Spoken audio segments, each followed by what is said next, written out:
Hello, everyone.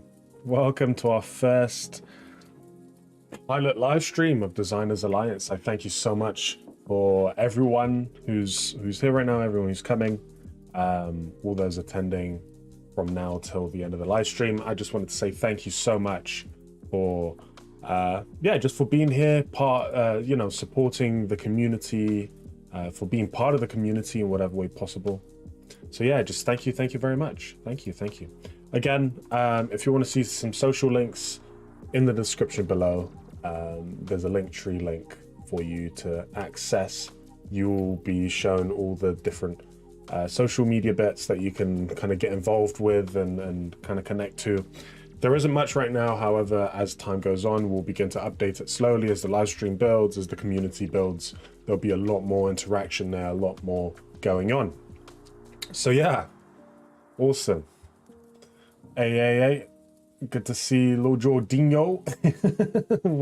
Rise and shine, Monday morning, ready to work. Nice. Okay. So before we start and we get too deep into the live stream, I kind of wanted to do some one-to-one with you guys, just a nice personal welcome, a nice introduction to what Designers Alliance is, this little thing here. I'm getting really good at reverse camera, the mirrored camera. Anyway, so what is Designers Alliance? Designers Alliance is a community for freelancers, people who work from home, designers, to have a place to go to have a community that they can go to when they're working from home. This all started when I left education. I did a foundation year at Ravensbourne University, and when I left, I went from this really loud, exciting environment, an environment where I could collaborate with people who were studying different things. I could, from one moment, go to talk to someone who's doing animation, and go to someone who's studying architecture or fashion. And that's kind of the environment I kind of studied in, and the kind of environment that I developed in. But when I left and I started to work from home, all of that, all the bits that made it exciting to work in graphics design, that made it exciting to work in design in the industry, just wasn't there anymore. And so I thought, after a while, especially during COVID as well, a lot of people have felt the same way. During COVID, I thought, you know what, let's start something that can be that replacement. that's something for someone else, you know? And so this is what Designers Alliance is a place where designers and of all walks, if you're an architect, we got you. If you're a fashion artist, I don't know what you, seamstress, I don't, if you're a seamstress, you can join on in. You know, graphics designers, motion designers, whatever you are very welcome to the Designers Alliance. So yeah, once again, links down below. We have daily live streams from Monday to Friday.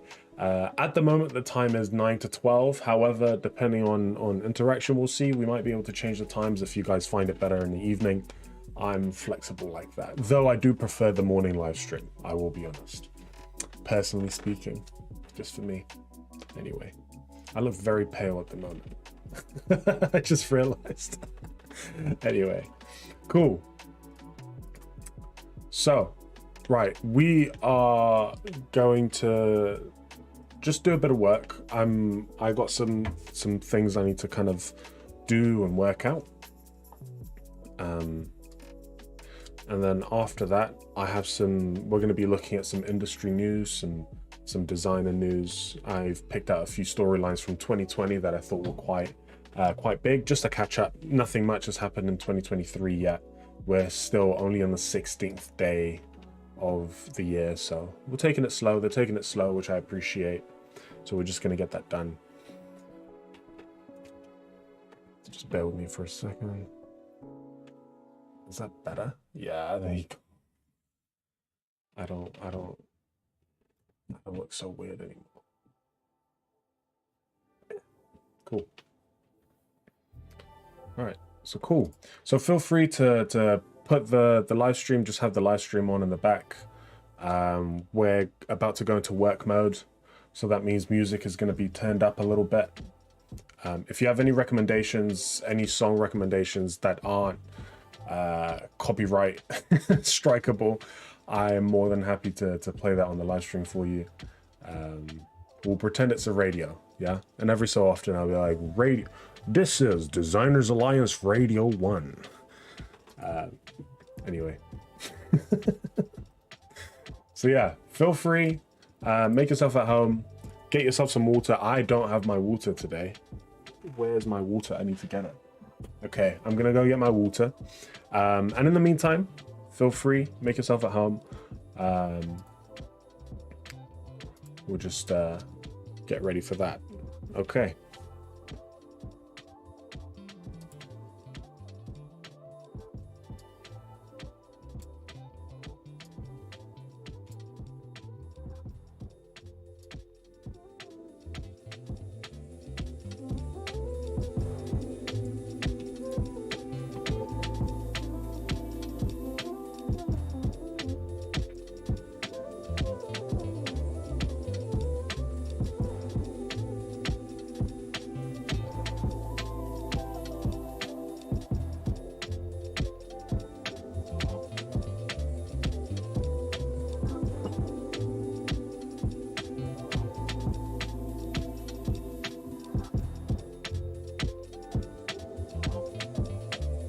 Okay, longer hydration.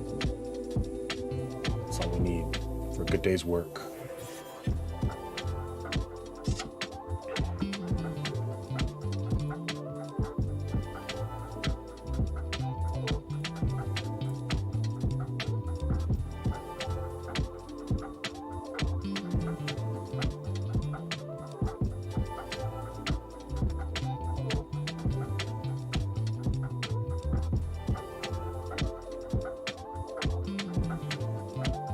Okay, so today I wanted to just kind of explore some different areas of design, especially in my work. So I don't have any particular project going on at the moment. However, I felt like it would be good, it would be fun if we could start on a project to just just to see what it was like, give it a try. I will be focusing mostly on graphics design, InDesign, typography area. If you have any recommendations, feel free. So to start that, we're just going to go into a website called Behance. Behance is a lovely, lovely website. If you ever need inspiration of any sort, if you ever want to look at other people's work as an inspiration source, Behance is the place to be. Let me just... where is it? There we go. That was along. There we go. Right. It is the place to be. So this is Behance. For those of you... Why is it not showing? Oh, that's why. Okay, sorry about that. Right, so this is Behance. For those of you who haven't seen it yet, it is a beautiful website. Well, I want to say the website itself is very beautiful, but the work in the website is extremely gorgeous. So stuff like this. Oh, this is a video. It's a Peugeot video. Okay. Peugeot.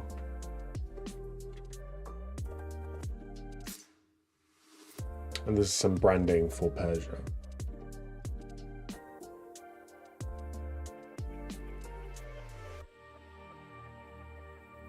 I like this. See, this is what kind of stood out to me from the thumbnail. The kind of bright color followed by car branding.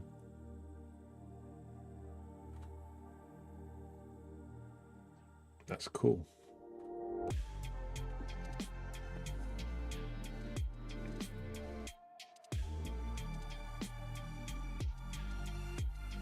I love this.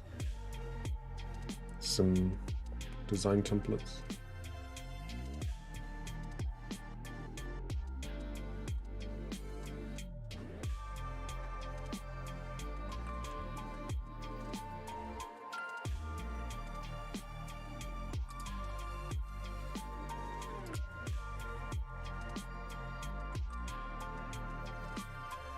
Cool.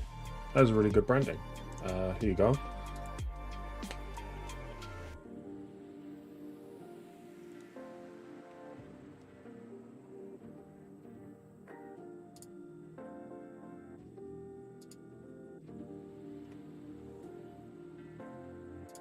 There we go.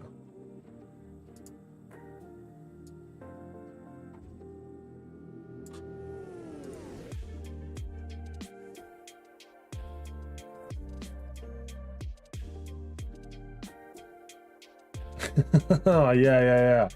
League of Legends, mate, you're missing out. The music that League produces, it's all copyright free and it's all really good, top of the notch stuff. Top of the notch. The kind of stuff they produce is just for all genres, by the way, as well, not just a single one. For all genres.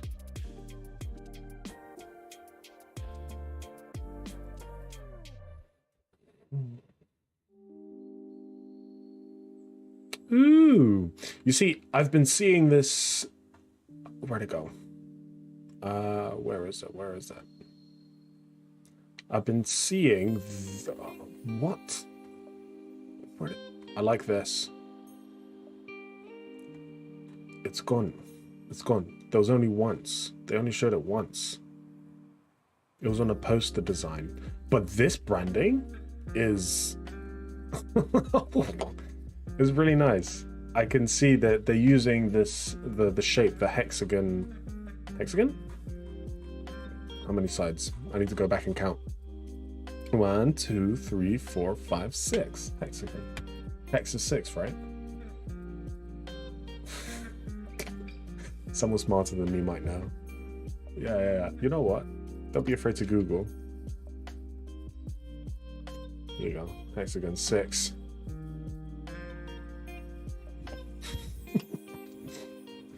Smartest man. My name is Rick, and I am the smartest man alive.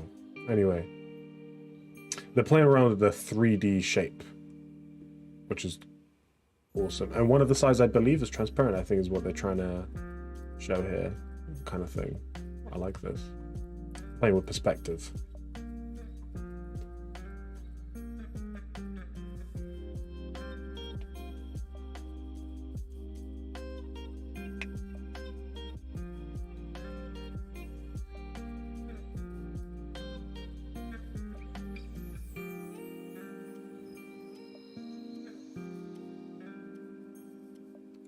this is great. I sometimes view and I see this stuff, and I sometimes get annoyed it's not me having those ideas. Do you know what I mean?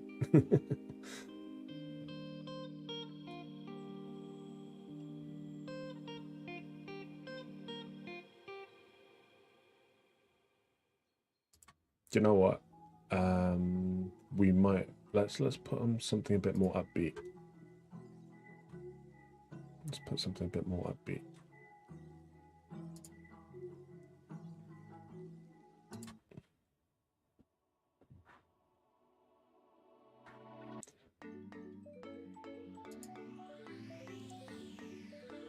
It sounds like an intro to a YouTube video, this one. Can you hear this? You ready? It's building. Alright, here you go, guys. You ready? Alright. I need to get my inner YouTube content creator out. You ready? Hey guys, welcome to my YouTube channel. Sorry, this is meant to be a chill stream. I'm peeking. I'm sorry. I'm just excited. Let me just turn the music down. Let's bring that down. Okay, there we go.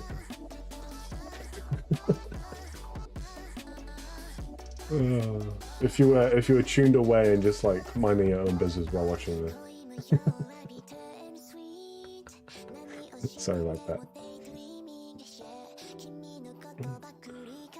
I like this. So I'm guessing, yeah, this is for a bike. No?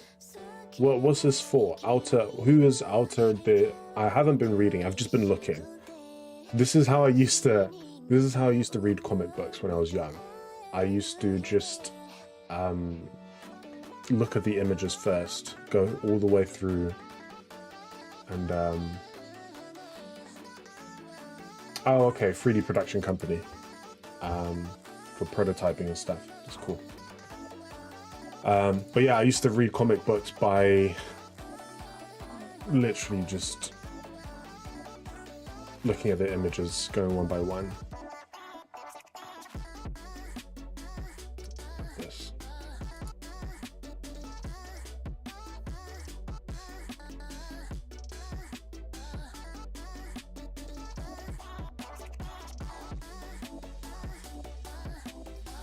So it's done by hand. That's awesome. That's so cool.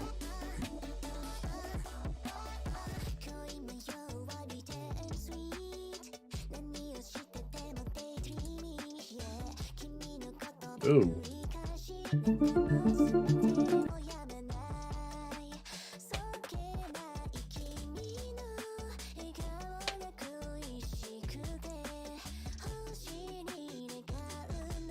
Oh.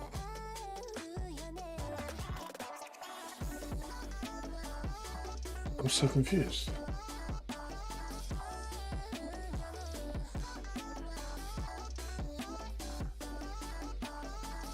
Okay.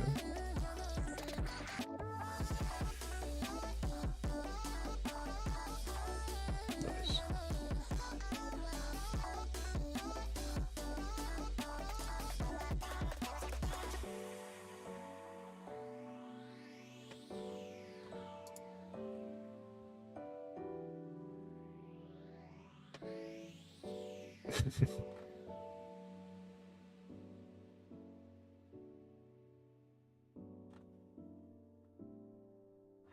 That is a really cool effect.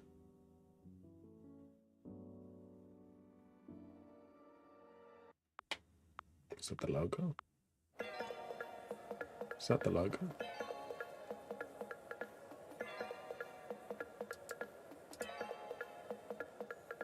Okay.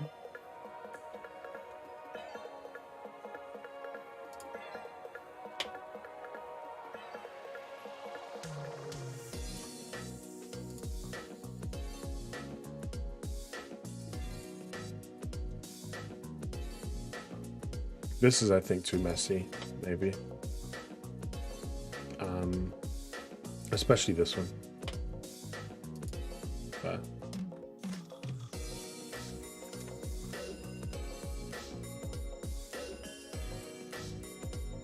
Yeah, I like this. I like how the sphere goes from something undefined and blurry into something very defined and understood. And I think that's kind of the goal they were going for.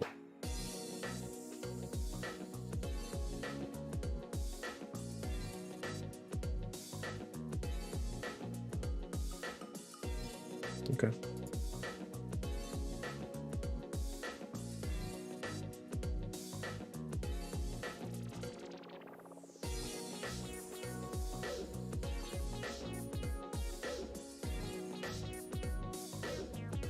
What's this? Oh, phonetic branding. Okay.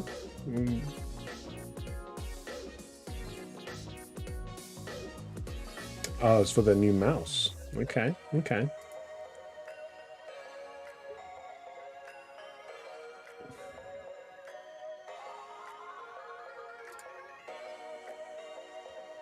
Louvier.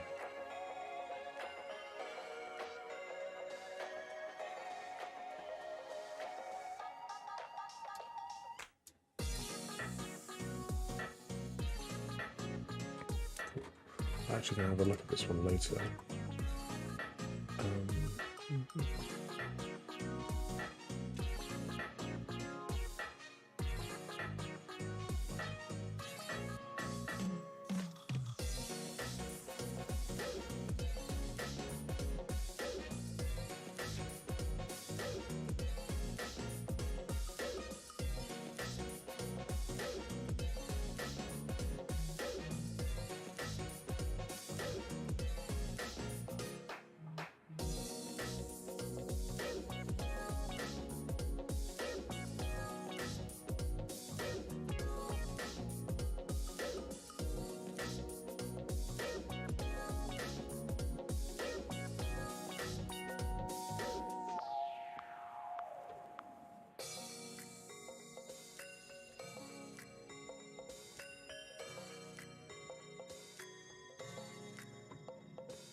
That's cool. Interesting colors. Why? I'd love some explanations as to why. But unfortunately, he just kind of shows off, he or she, the brand, whoever did this. Kind of shows off the items rather than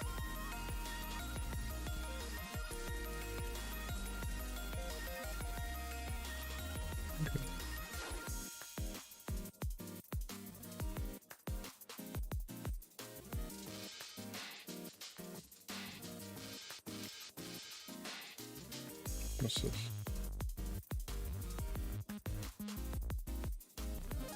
Oh, I like this.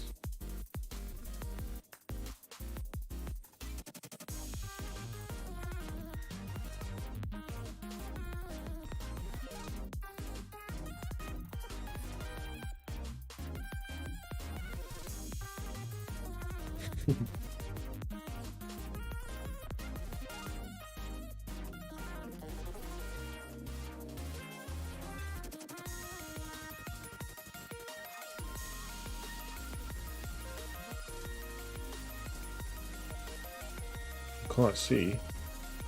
Oh, snap. Forgot to transition over. It's been a while like that, hasn't it? That's embarrassing. Thank you very much. Thank you very much. Thank you, thank you.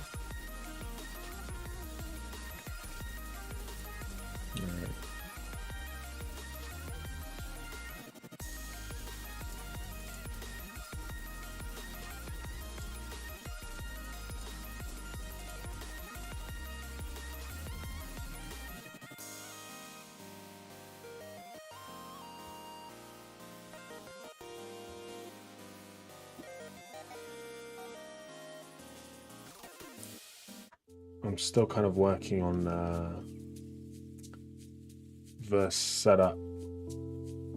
I actually have a system for those who are interested in live streaming. I have a system that connects to my live streaming software, but today it's just not reaching. Usually I can see and control everything from my phone, but I could just put it here on the desk, so I don't need to keep looking at the, like, tabbing out and tabbing and changing tabs and stuff. Usually it works nice. Today it's just not playing that, of course, because why would it on the first day of the stream? Anyway, let's carry on. Obama Foundation, hold up. What is this?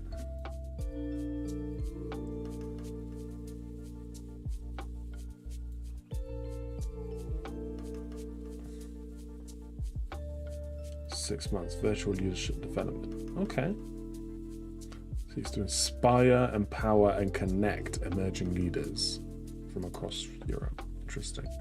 Oh, nice. The use of what's it called? Look at the lines, the shapes. Nice. I appreciate that.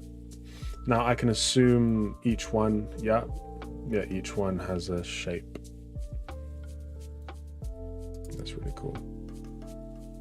So they've gone and studied each of the flags and countries and kind of given each one a shape. That's really cool.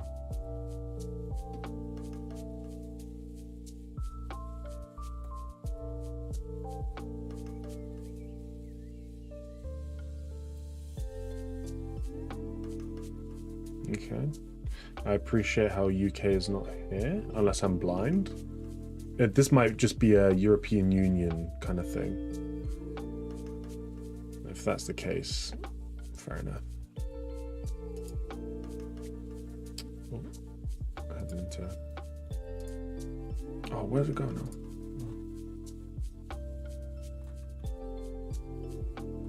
Yeah. And then they kind of layer it on top of each other. I don't know, I think there's a bit... It's a bit difficult to see. I mean, I could definitely see the top layers above the first, especially in the animation. But this is cool. Subtle references to the countries. I mean, I wouldn't necessarily get... Oh wait, they do have the United Kingdom. I just saw that on here. But I wouldn't get that this is Serbia, you know? Like, why Spain a square? I mean, it's cool. I get it. It's abstract and it represents it. But some of them I don't quite understand. Yeah, some of them make real sense. I get France being this. This is the what do you call it? I forgot what it's called now. The sigil. I forgot what it's called. The sigil. Oh well. Let's keep going. Logo system. They're all two tones. Okay. Oh. Okay. Interesting. So how does that work? Okay.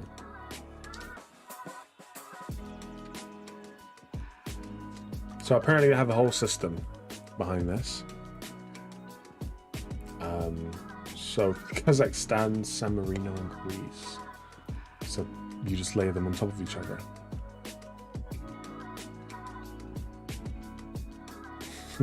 This kind of feels like you can play a little game with this. You can like, you zoom in. Oh, where'd it go? You zoom into this, you give them a key and you're like, all right, what countries are we on? What countries are these? Yeah, that's cool.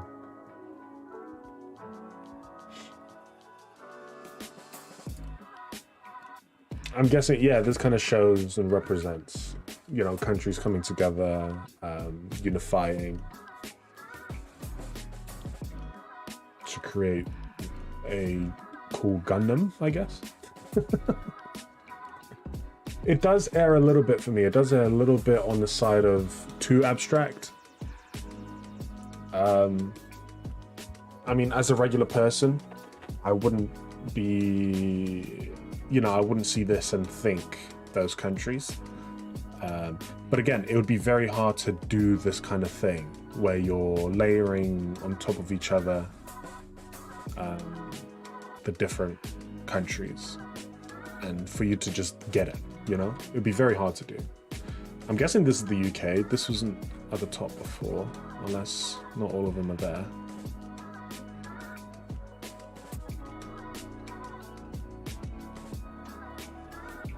Yeah, I don't think all of them are here. Anyway.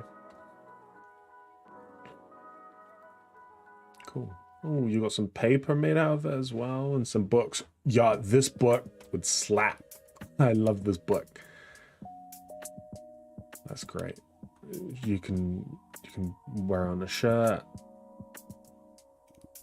No offense to Obama, I don't think I'd wear the shirt.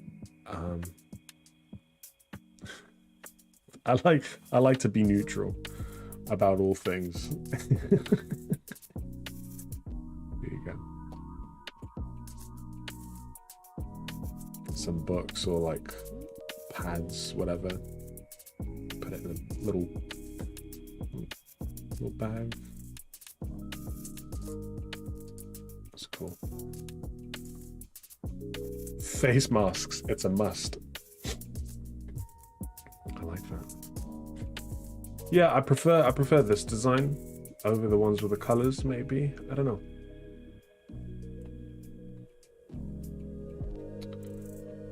Maybe I'm just not gelling too much with the color scheme they've picked. Don't know. That's really cool. That is really cool. Really appreciate that. Thank you very much. Wait, let me see. What was your name? Or who made this?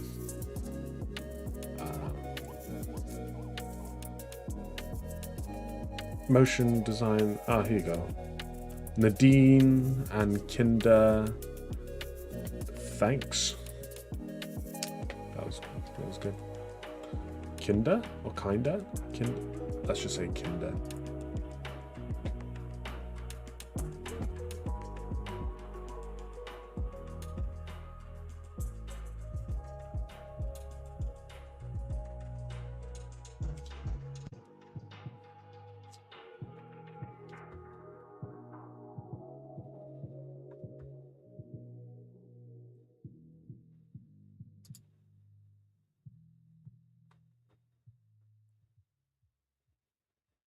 Okay. This is loaded. Do more of the work you'll have. Let loader take care of the rest. Okay. So this is a software/website service called Loaded. Cloud-based operating system for managing the back of house and administration for hospitality businesses. Okay. Okay. So if you're running a hotel, this is for you.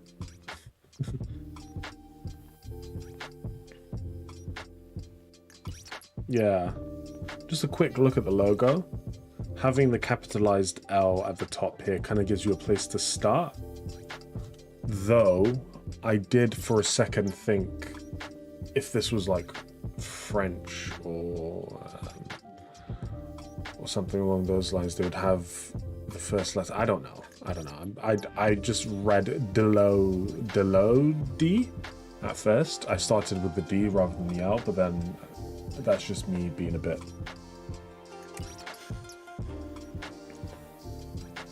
So I have Loaded here. That's cool. Okay. And so here they're kind of showing off. It's all about the circles. They're using a lot of circle shapes.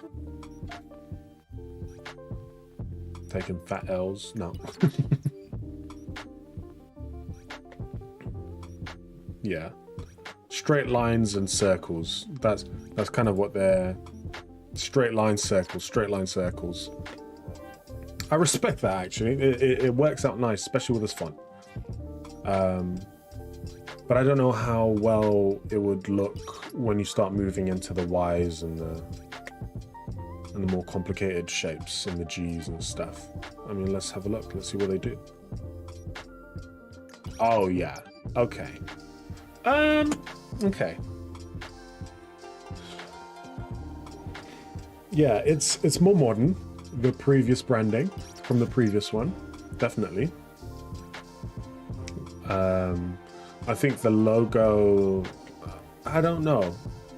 I don't think either logo does a good job at talking about what the business is about. At first glance, anyway. Like this one, I guess, you know, you have a chart, kind of see a building, you know, you can maybe kind of get that it's to do with data and graphs and information. This one kind of gives me like home maintenance vibes or like a pizza place. You know what I mean? Like a loaded pizza.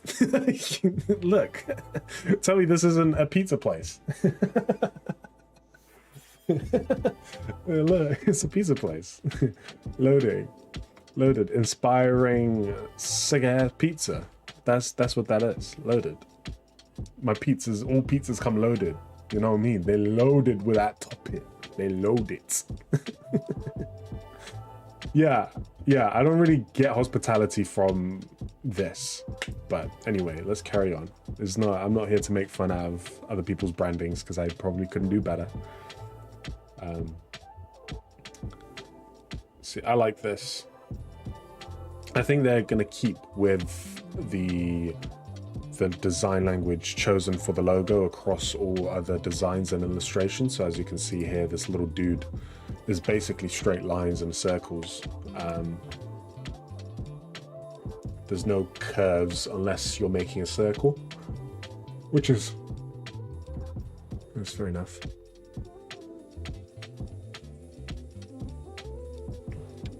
But then they choose a more flowy serif font to kind of break up the squared nature of the entire branding. Okay. Right, okay, so I'm guessing that's business cards. A splash of yellow just to help out, because I was gonna say it's just a bit plain, but a splash of yellow does help a little bit, I guess.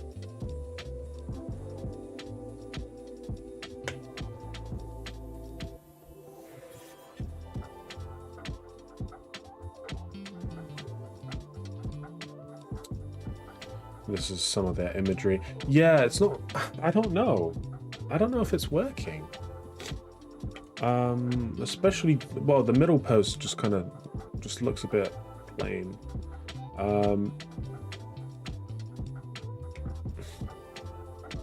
Did their Instagram actually looks like that? I need to have a look. I wonder if I'm able to get it.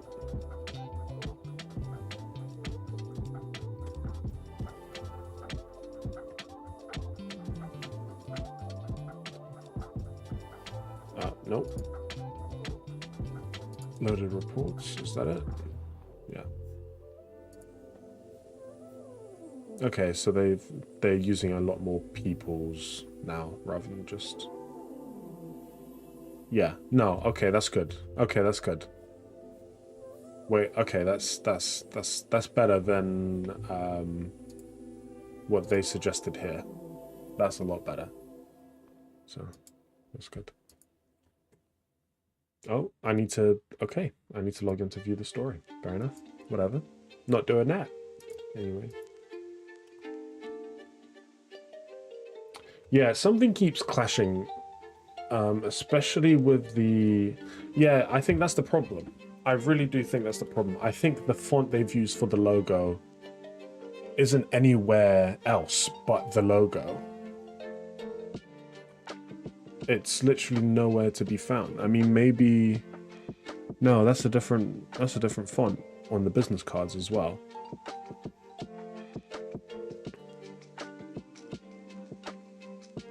Yeah, that's a different font. Yeah, I mean, it started off good, kind of, but it's slowly started to fall apart. I mean, it on the shirt looks great because it's a nice logo. It is a nice logo. Again, here it's just not. I don't know.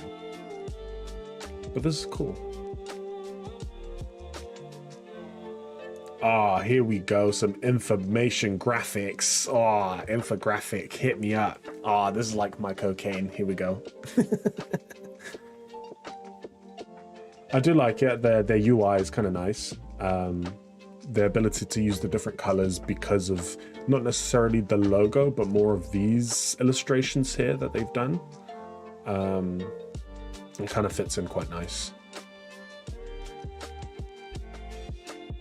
It'd be nice to be able to, yeah. Okay. All right. Great.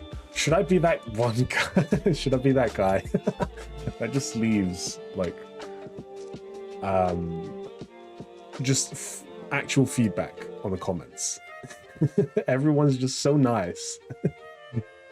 There needs to be that one guy who actually gives feedback. All right. I'm ready to be that guy. I'm that guy, pal. That's funny. All right. But yeah, like this cover here looks cool. But then the more you look at it, it I don't know. Some bits just don't really match the rest. So the logo is great by itself. But then the moment you start putting it into context, everything doesn't fall apart, but it just doesn't. Yeah. Anyway. What is this? Some nerdy stuff. Okay. An illustrated. Oh, that's cool. Okay.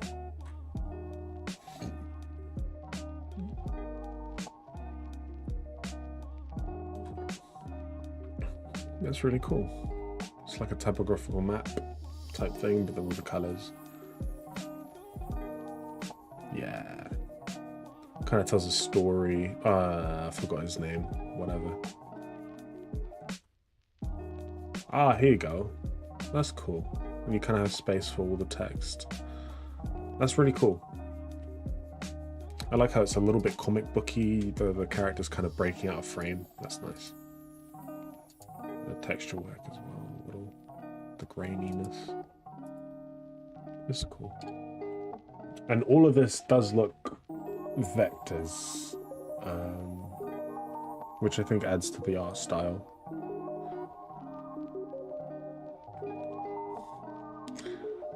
Yeah. Everything, like the faces look a bit uncanny, I think, just because of the art style, and you're competing with cinematography, and you're competing with film, you know. So when you create the faces, and it kind of has the whole, you know, toy effect. When you buy a toy of a character, you know, or like a cartoon or whatever, and the character just, the toy just doesn't look right. But this is really beautifully illustrated. The flow from page to page also works quite nice from the ones I've seen. But is it? Yeah, that's cool. Who's this? I don't know who this is. Oh, I like this.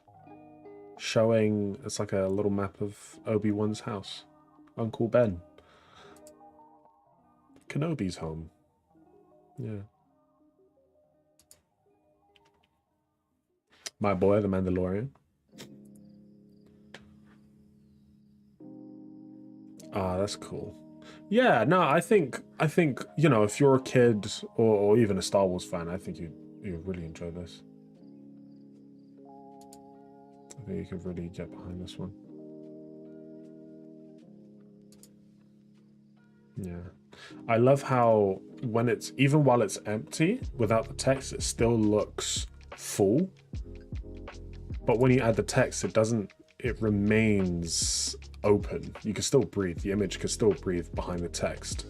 That's really cool. And it's also often quite hard to balance the illustration to text ratio, especially for books like this, for illustrative books.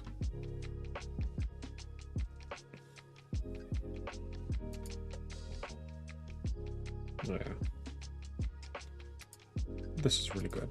I mean, I do think they're showing too much of the book, unless the book is like really, really thick for this one. I kind of get the point now. Let's scroll down to see if they expand on.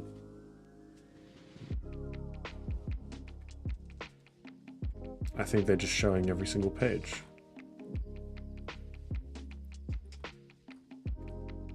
I think that's what they've done, yeah. Which is cool. I mean, my boy here, I forgot his name. What's his name? Cebula. Cebula. Okay, yeah, this is literally, I think this is basically every page in the book. Oh, yeah, maps. I love maps. So this is, okay, yeah, you see, this is interesting. I like this, especially this. You have the Mos Espa circuit, yeah. So it shows the route they would have taken. See, that's really interesting stuff.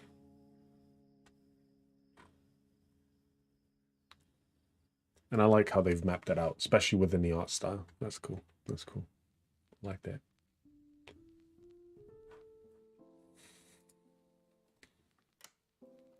And you have a bit of a Tuscan camps.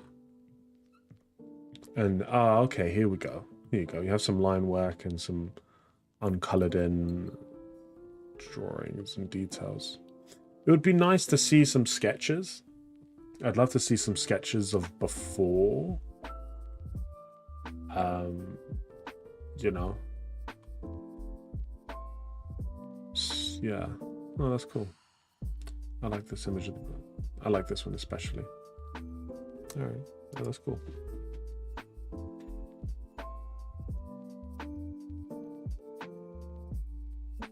Here we go, some architecture. And I think this is going to be the last one we look at for this portion anyway today. Some architectural work. The 4 books of architecture.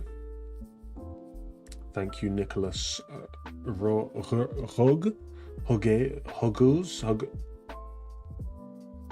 I don't know how you pronounce that name, but thank you very much for your hard work.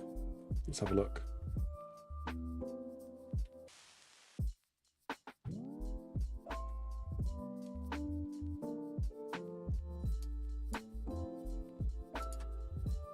Okay, so this is a collection of posters to illustrate some of the work. Okay.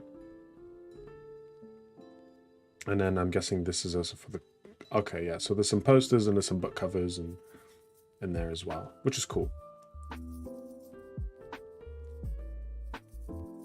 Showcasing some staircase.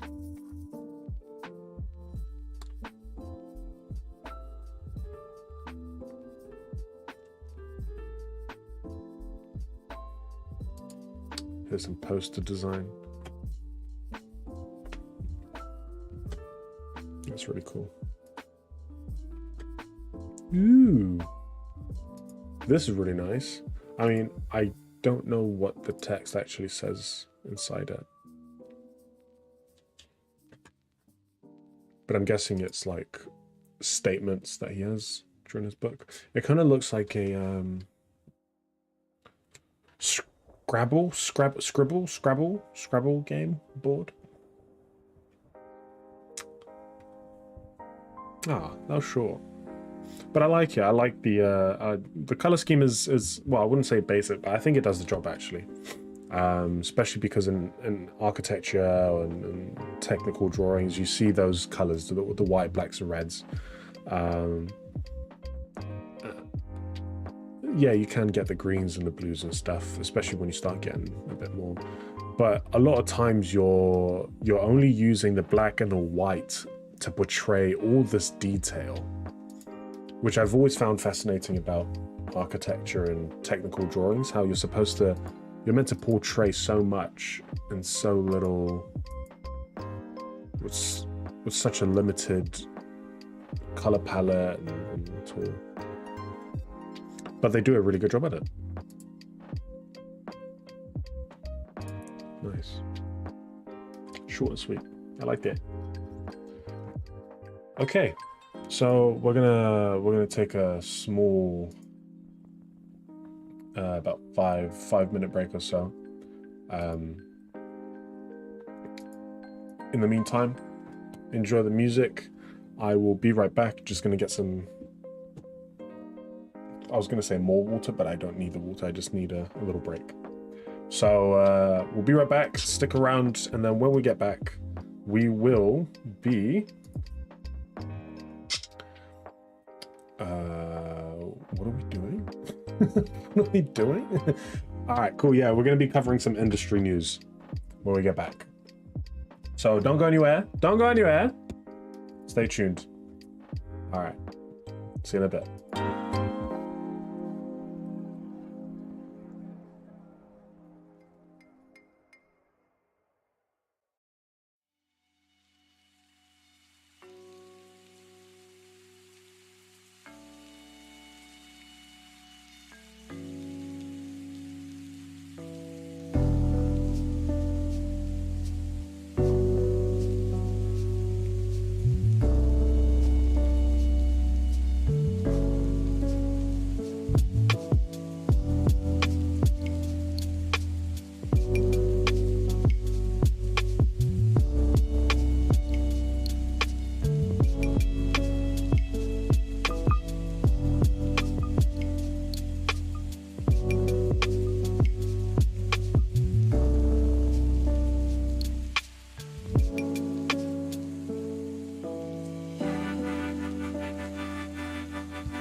Okay, we back. Hi, everyone. Hello. All right. So we back. And everything good? Yeah, cool. Okay. So let's get to some industry news. Just as you work, just as you do your thing, I'm going to be talking about a few subjects that have been some major stories that had happened over the last year or so, especially in 2022. And this is just something kind of wanted to talk about, kind of wanted to raise and see what's going on in 2022. So let's begin. Now, in 2022, we saw quite a few trends going on, and we saw the rise and fall of cryptocurrencies. Well, cryptocurrencies have risen. They were rising since 2019, around 2018. That's when they really began to kick up and pick up steam. However, from that, there became a new trend called NFTs. Now, NFTs, non-fungible tokens, they're basically a receipt to an artwork to say that you own the artwork.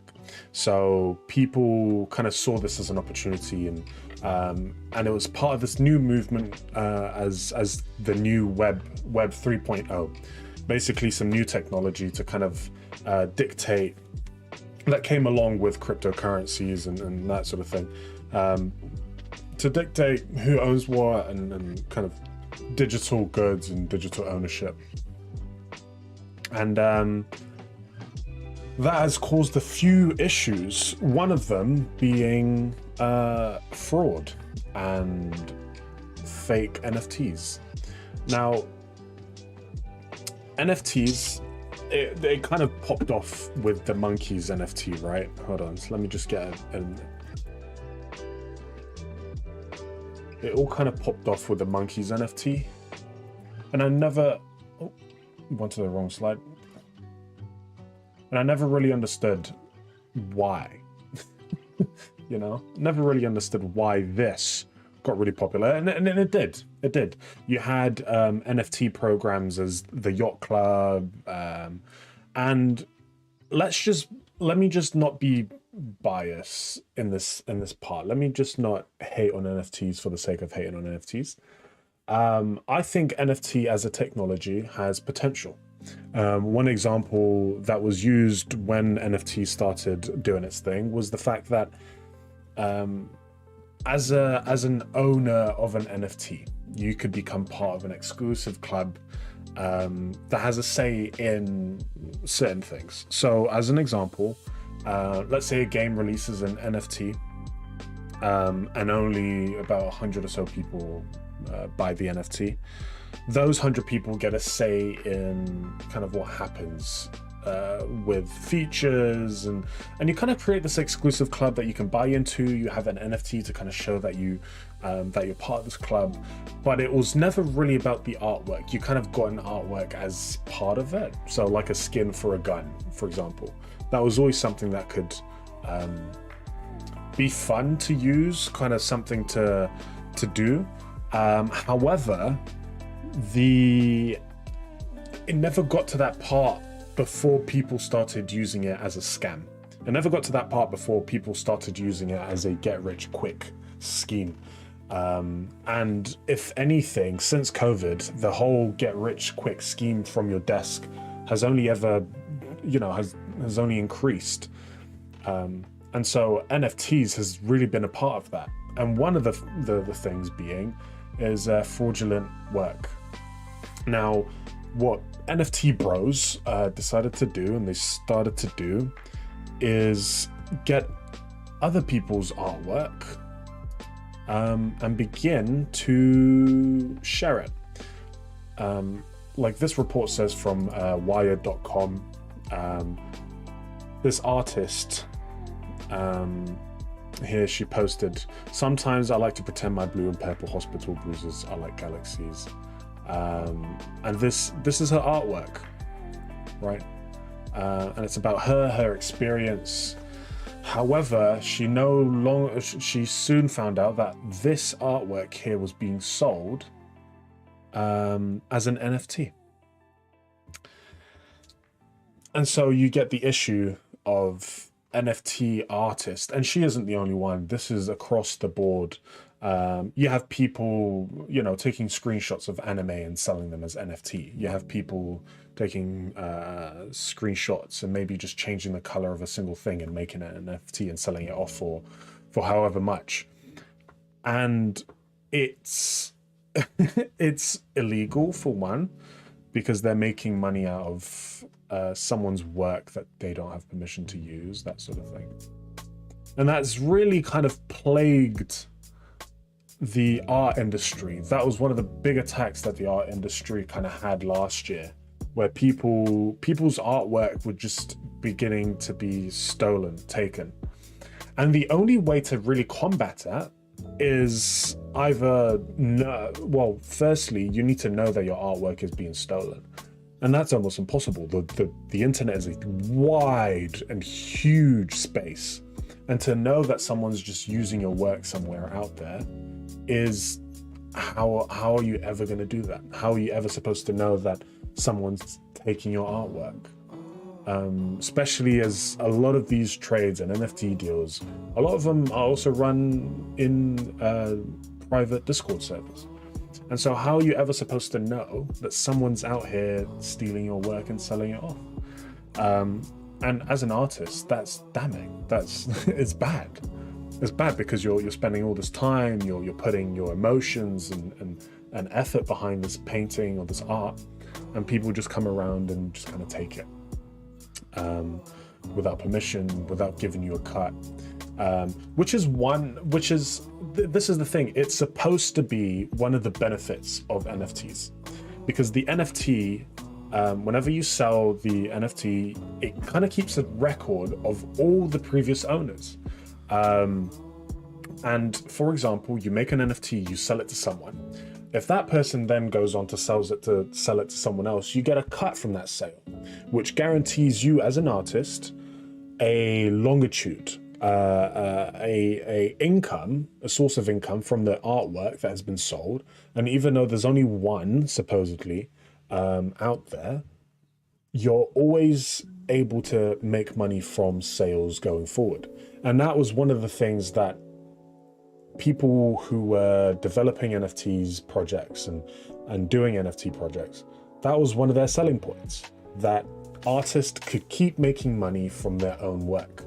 But now we see a perversion of that, where they just take the work and sell it off, and now the people who took the work are now making recurring revenue from someone else's work.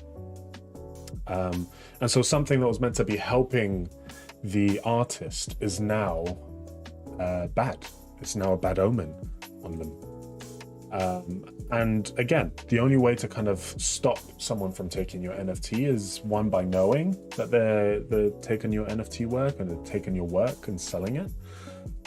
And once you've figured out that they've done that, you need to then either approach them or report them. If they're in a different country, sometimes they're hard to get because it is online, if they're selling it under a pseudonym or a different name.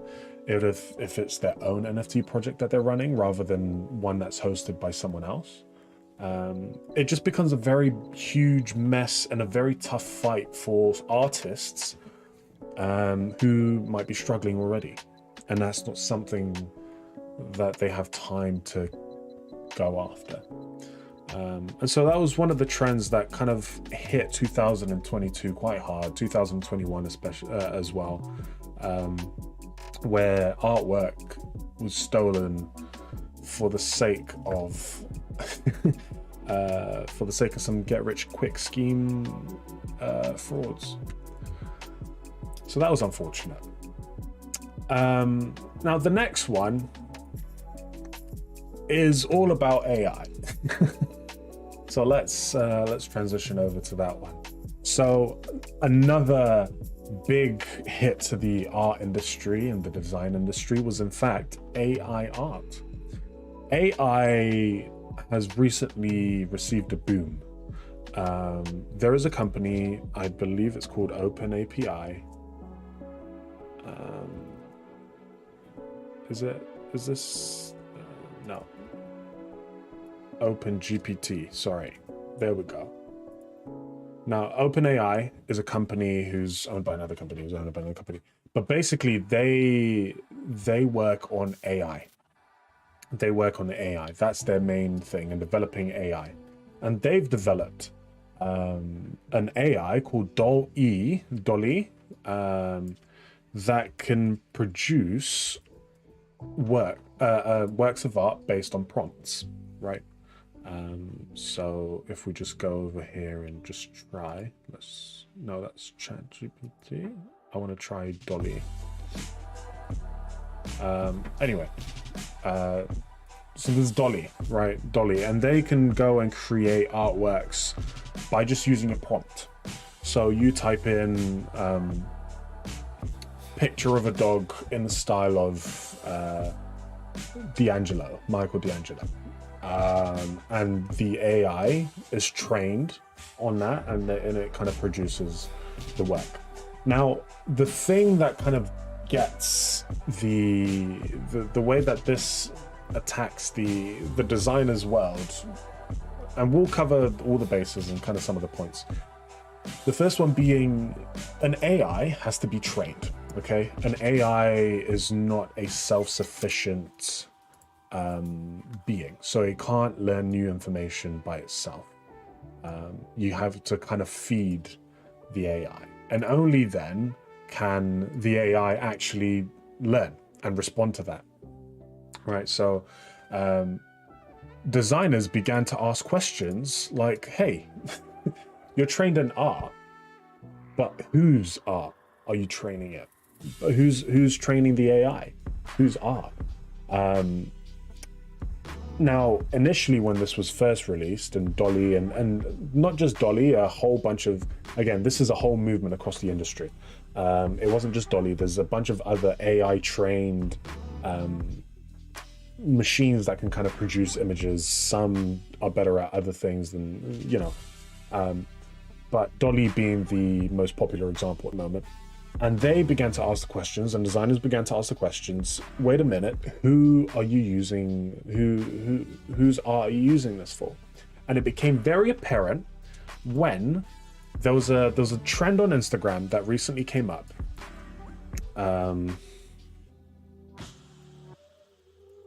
Let me just get it up. There was a trend that came up recently on Instagram and social media as well, that took your face and kind of placed you in different artworks and different styles, different art styles. I'm trying to find a good example here. Yeah, for example, like these, right? So you can take a picture of yourself, and all of a sudden you're now in all these different AI pictures, which is a very cool concept.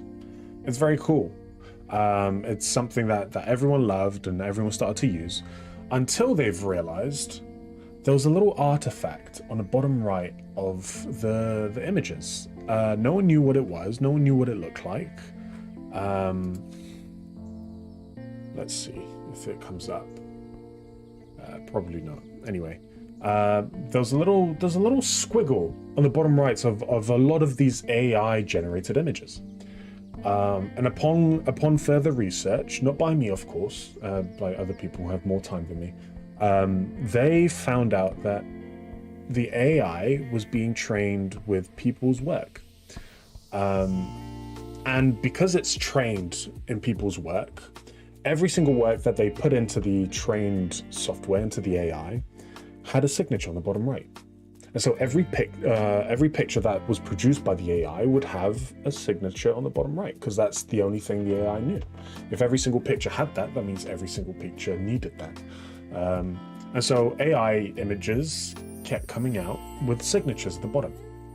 And so it broke that AI engines and AI tools were using designers' works without their permission to train their AI to make money.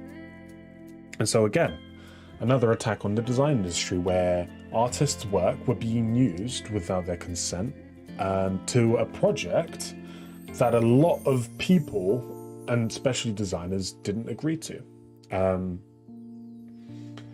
Now, this is where I kind of want to slow down just for a second.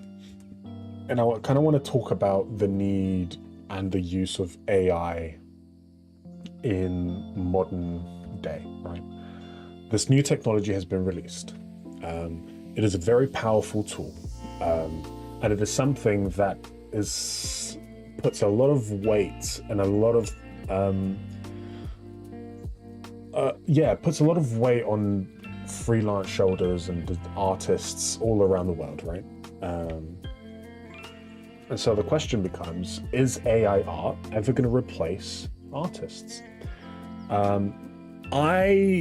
At the moment, as we stand today, I don't believe AI art will ever replace an artist. And the reason for that is because it takes an artist to develop and see art. No regular guy can just go into an AI tool,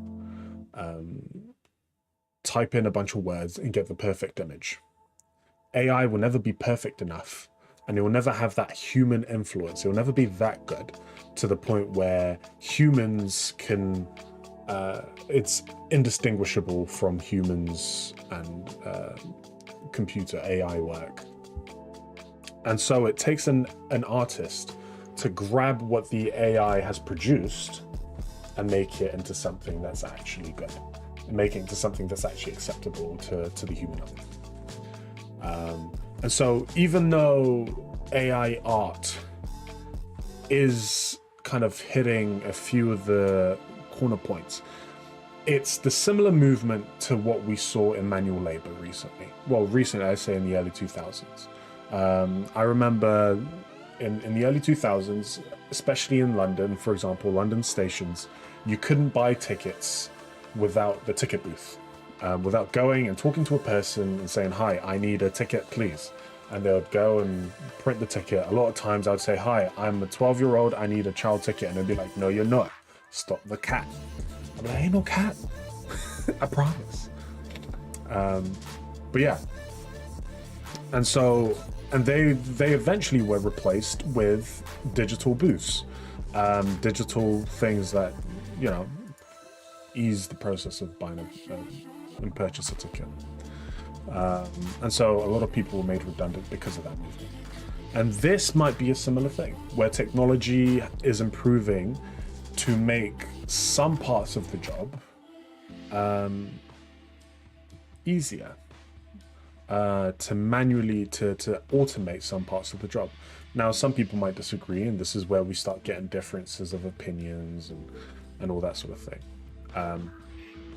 But I believe at the moment, as it stands now, this could change, that AI art is meant to be used as a tool. It is something that can be used by all artists if the artist does embrace it. If the artist ends up embracing the AI tools and AI digital development, I think you can use it for good production as part of your workflow. But that's not for everyone. And some people see it more as a threat rather than a tool.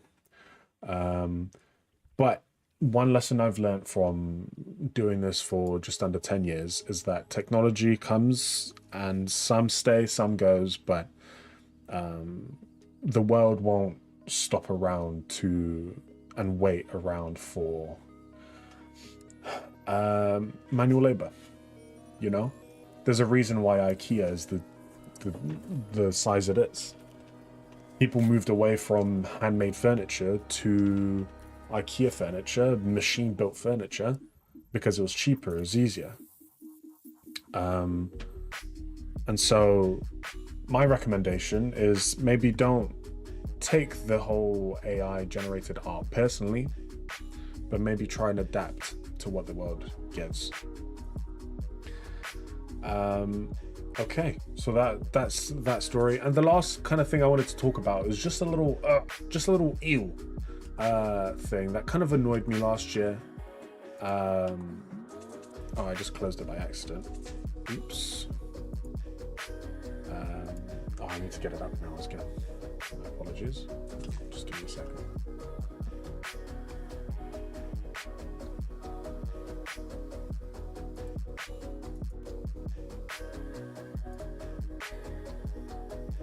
Okay, now this particular article is from Kotaku. However, Kotaku.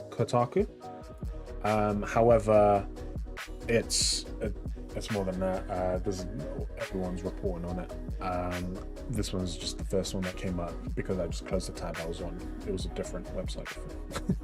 Anyway, so this article and this story basically is all around the moving trend of pay to rent, basically for design tools.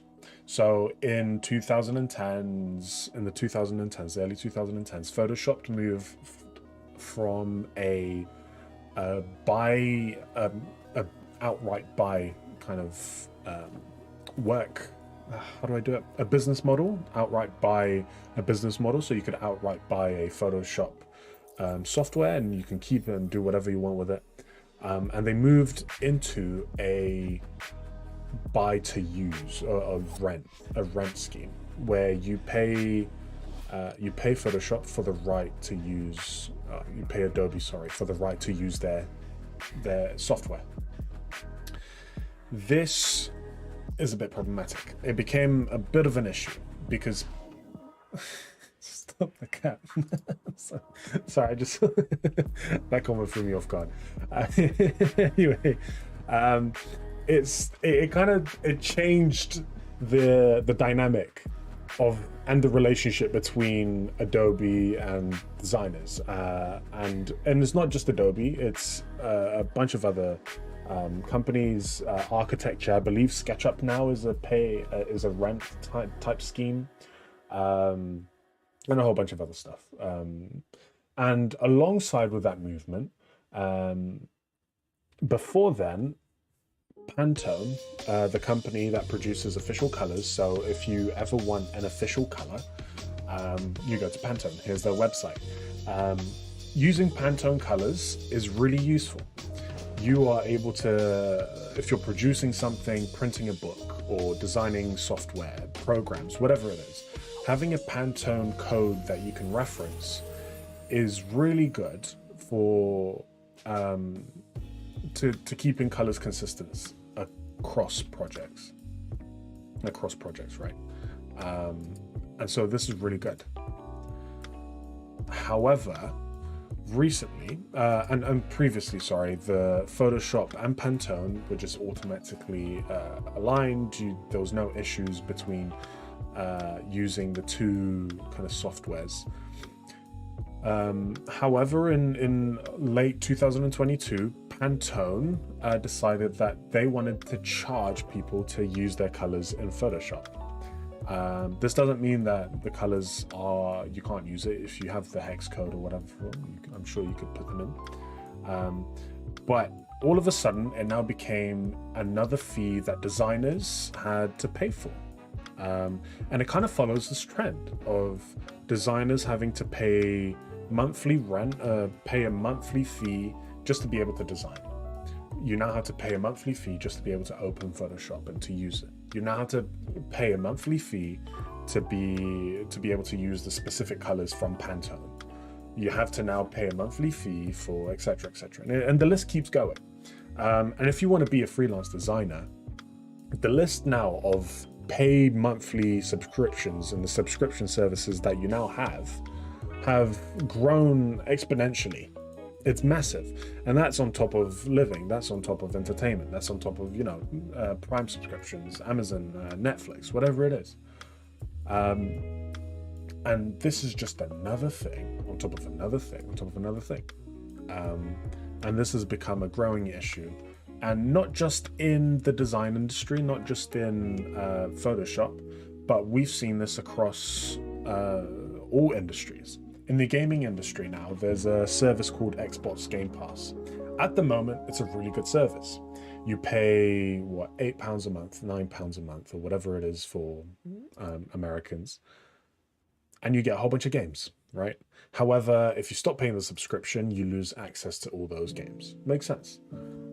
But then, if this takes over the industry the way it is right now, soon enough, we won't ever be able to own the games we want to own. And that will be an issue.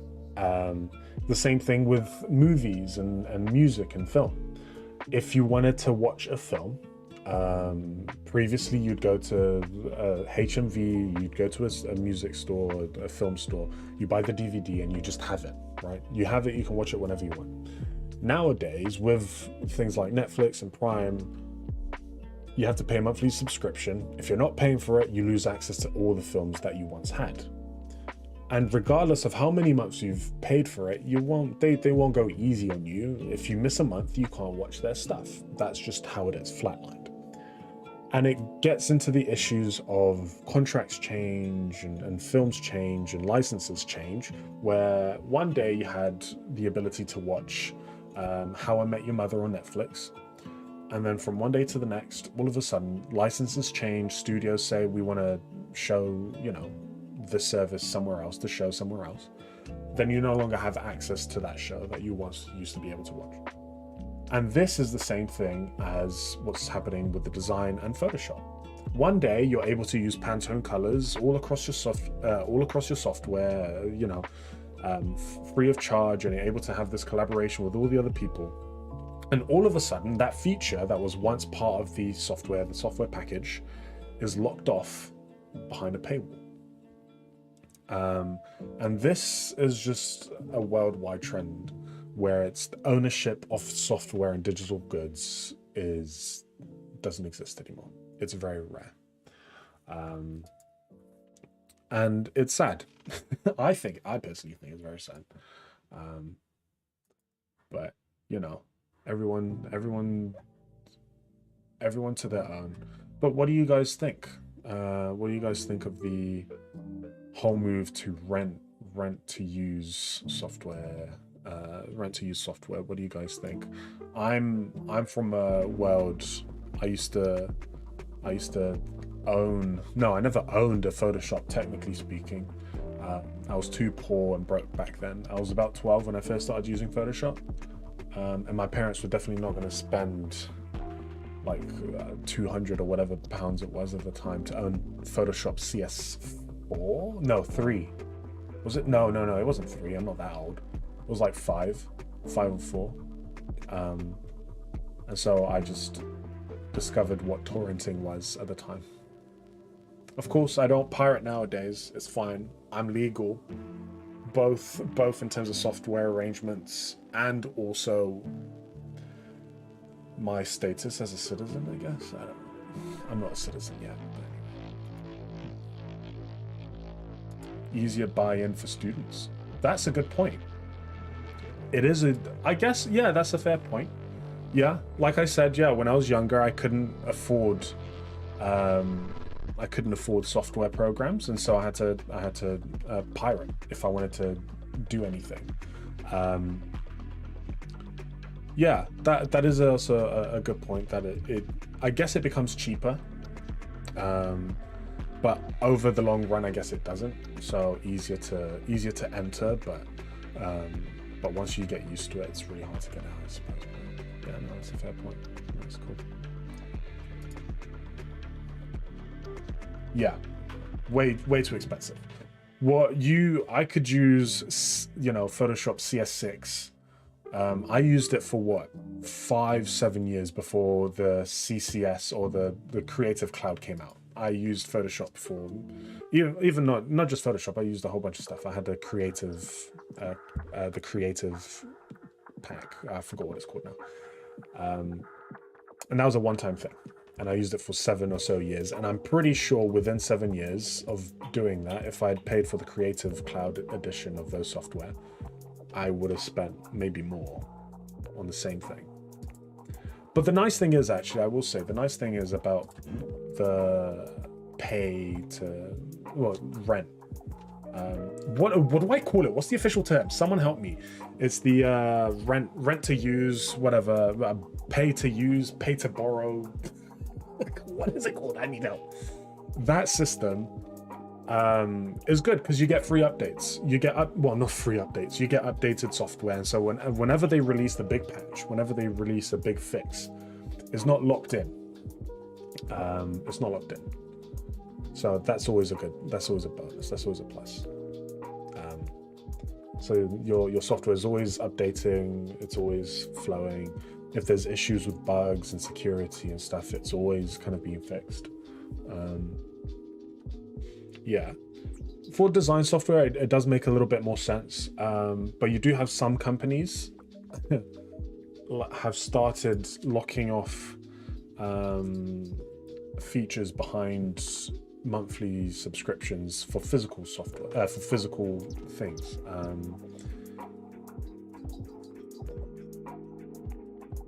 Let's see if I can find it here.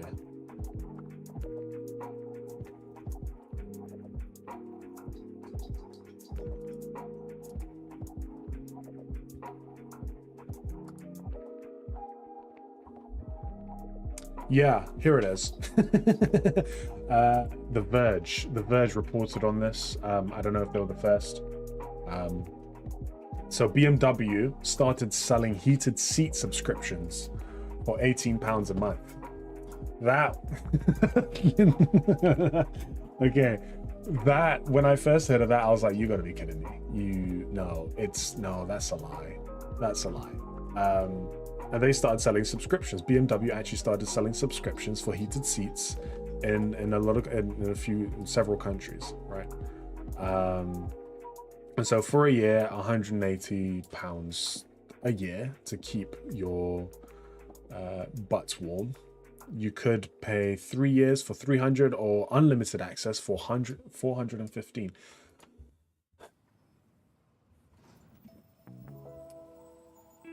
Again, this is just another trend. This is just another thing that that keeps, it's a trend that's happening industry wide.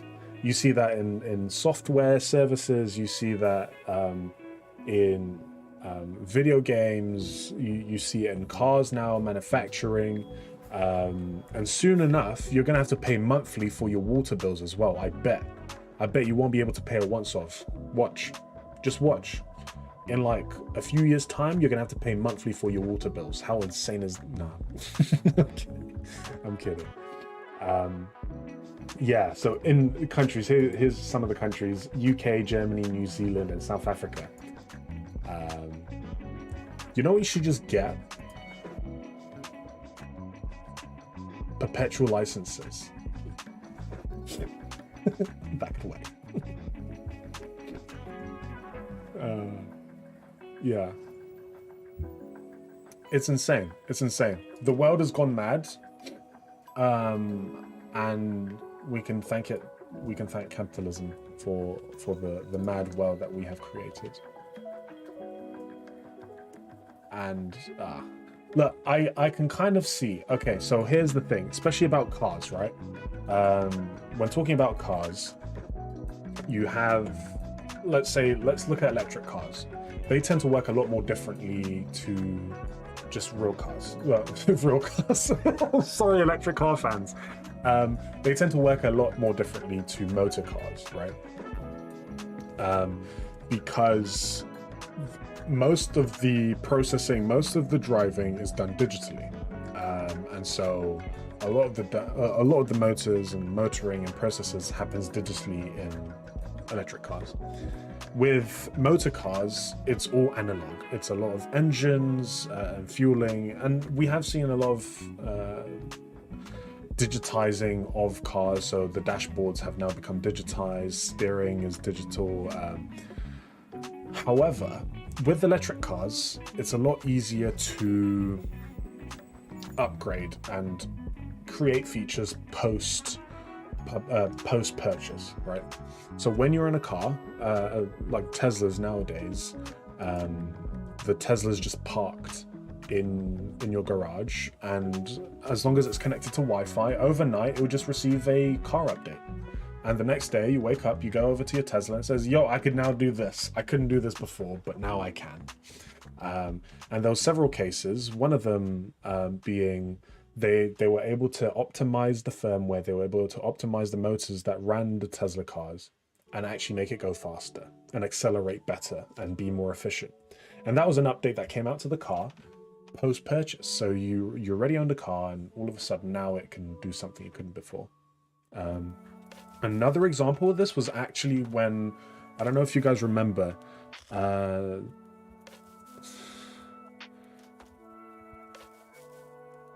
let's see if we can find it. It was when the Teslas, all of a sudden, everyone woke up the following day and there was an update to your Tesla that could make it do things. Hold on. Here's the video. It's a really bad video. Let me see the quality I can. Okay, 240p, that's all you get. It launched.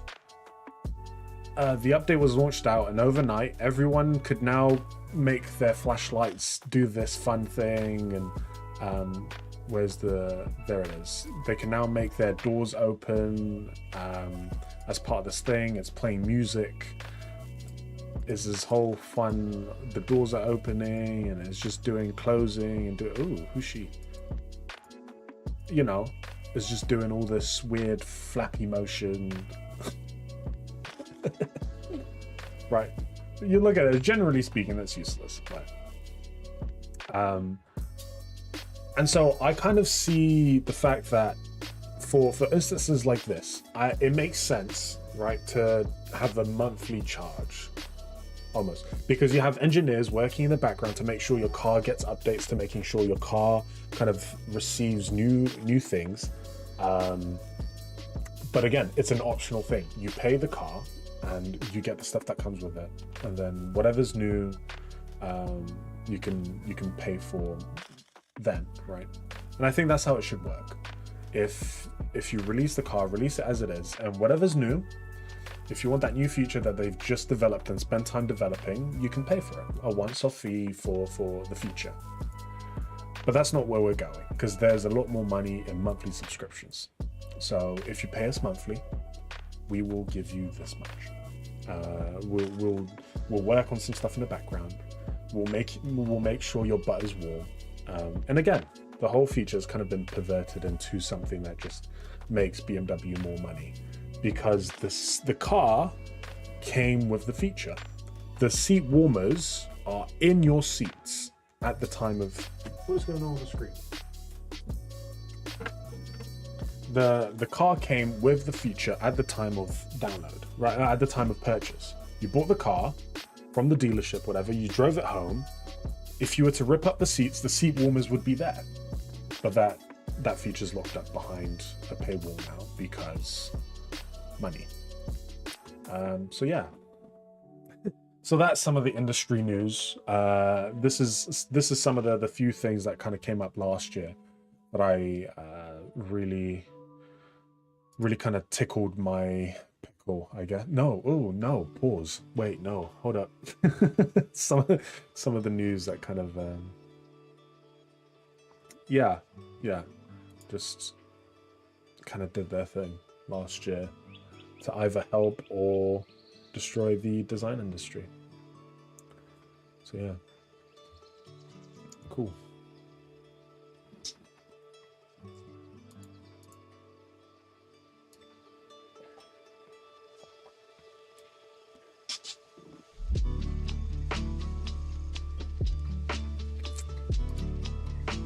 So how's work going?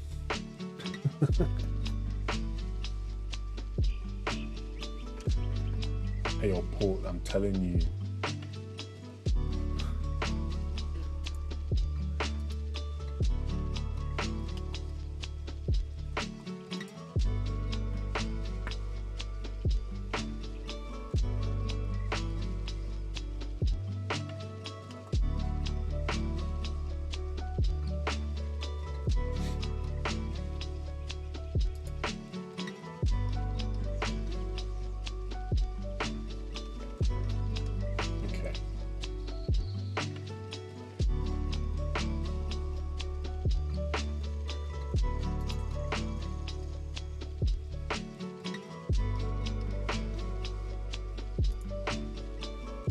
Oh my! I just saw my hair. The back of my hair looks nasty today. Ignore that, please. Whenever I turn around, I'm just don't look at the screen.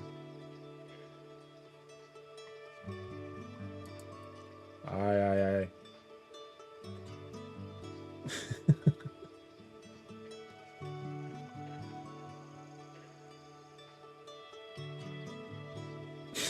Catching me in 1080p HD.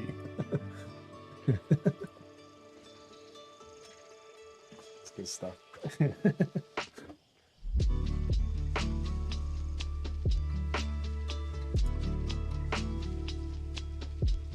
Okay, let's kind of look.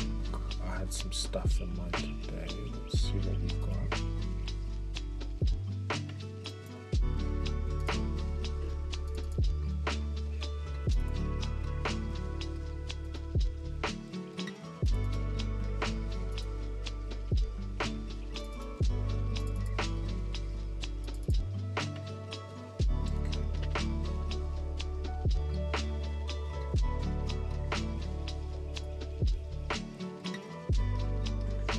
So I'm just gonna do some work for a bit. I'm trying to see, there was something I needed done. I'm just trying to get it sorted. I'll do that.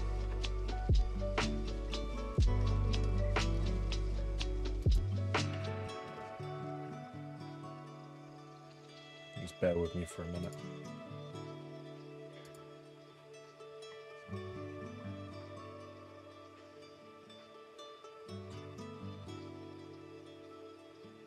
Okay, that's what I wanted to do. Right, so basically, what I'm doing now, for those of you, I've purchased the drone recently. I say recently, it was like November last year. And I've done some filming back when it was snowing, and I've been sitting around on the footage for quite a while, and I need to kind of edit it. I need to edit it and put it together. And so what I'm going to be doing is some photo editing in the drone. So yeah, I just need to get the SD card for that one. I'll be right back. Just,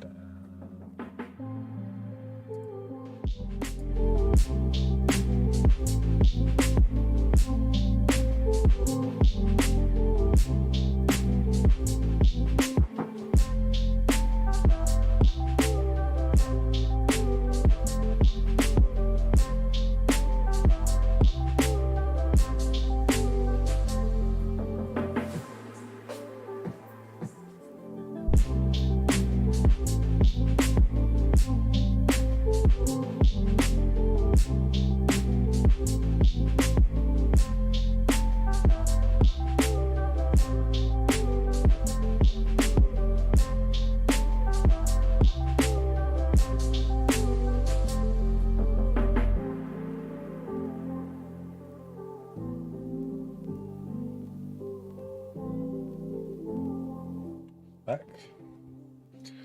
Got my SD cards. I'm just gonna plug them in now.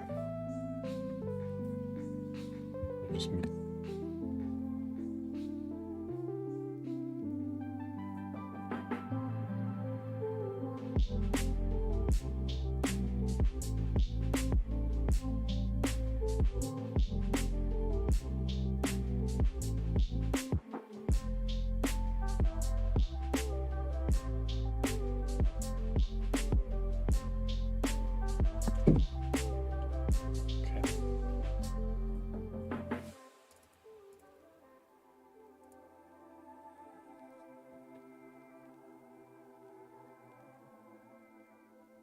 this one.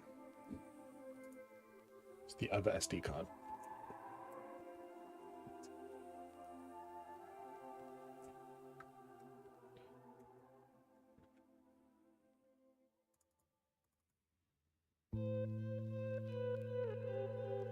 There we go.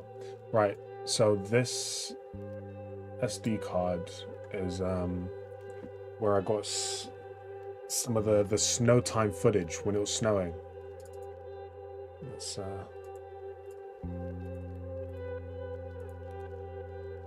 There I am. There I am. Well, I wasn't the one flying it. It was Gabriel. It was a friend of mine. Here you go.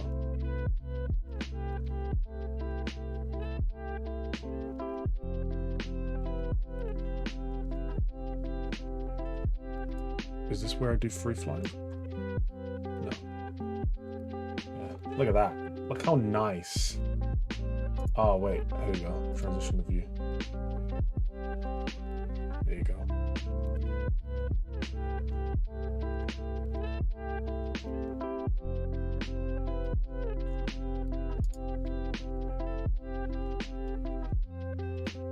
So this is not me flying.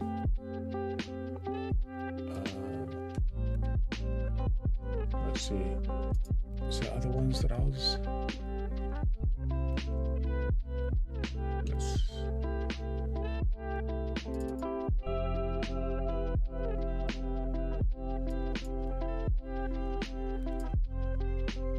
Oh, yeah.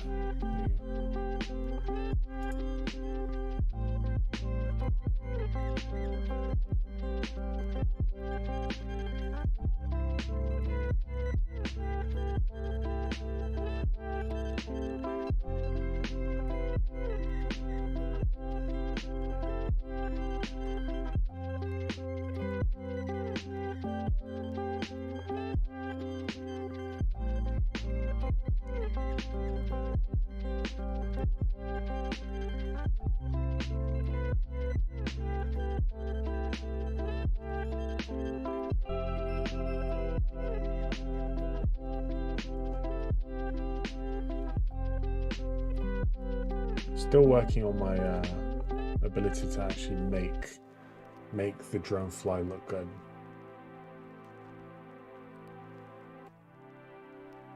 The camera's is pointed a little bit too low at the moment.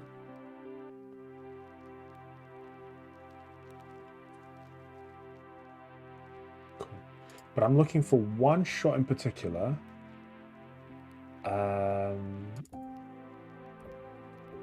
Was it this one? Yeah, here you go. So this is the point. I believe, was it around here? I almost crashed the drone. Yeah, so I'm taking the shot of the bridge, and I head up too soon, and it hits the branch. And you see there, the branches are falling down on the ground.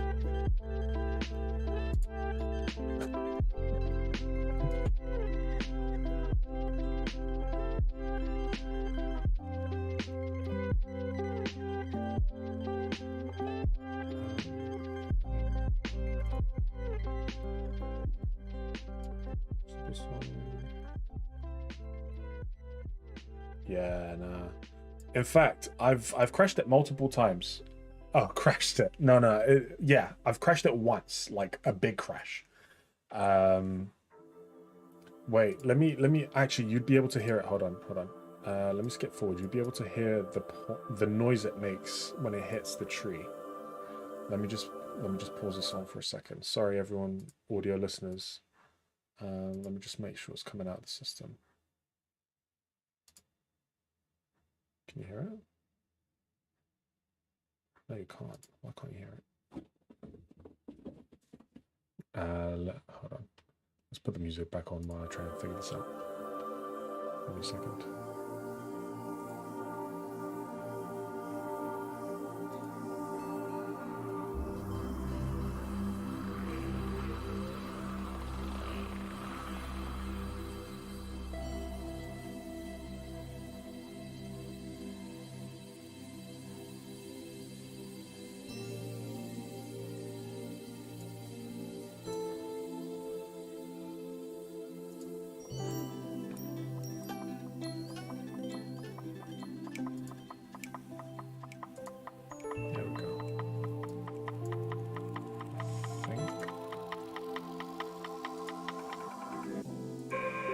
There we go. All right, got audio working. Okay. It's just to the bit of the crash.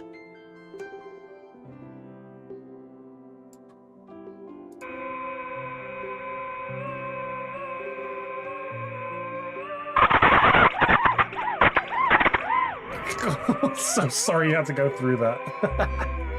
I'm sorry. that was loud. I'm sorry. I did not mean to break your ears. This is meant to be a chill stream. Let's go back to chill.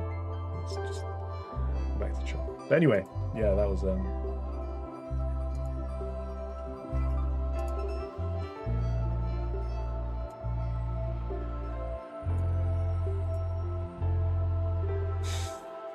It's bad, man. It's bad. Anyway.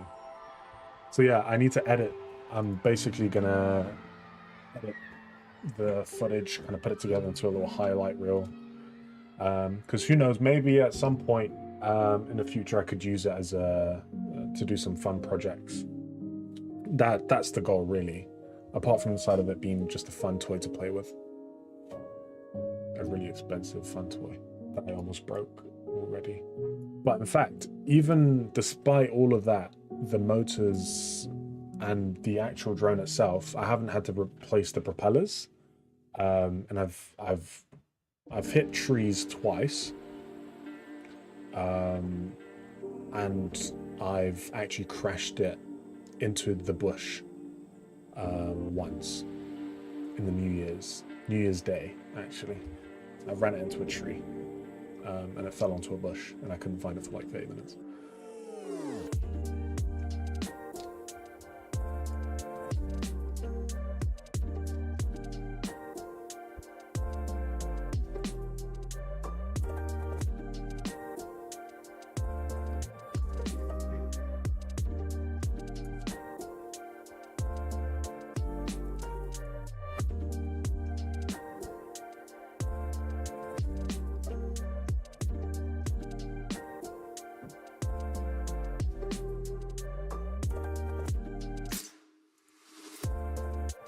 We're gonna do like a snow montage. Just get rid of snow footage.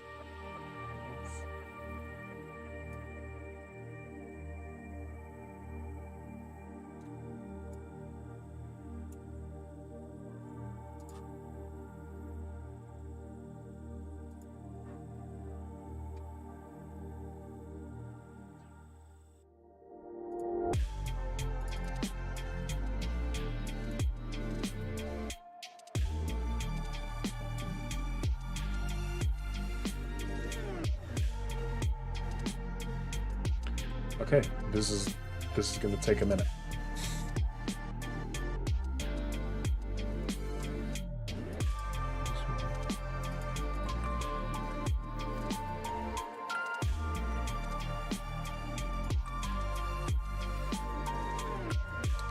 These are chunky files.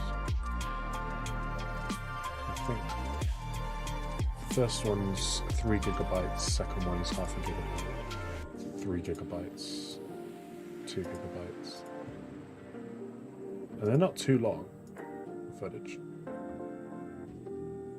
They're long enough.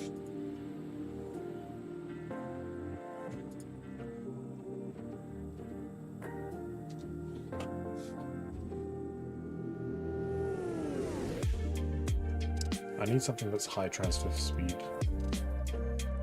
Anyone have any recommendations? Maybe something a bit.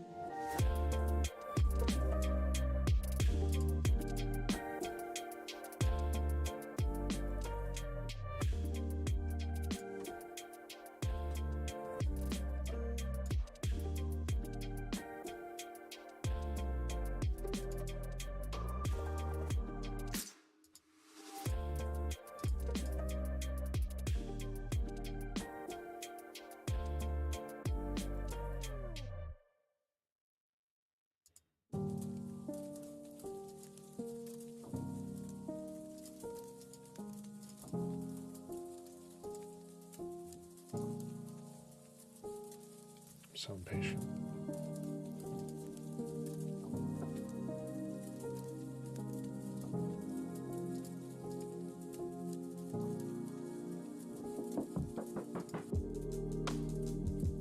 Floppy disk?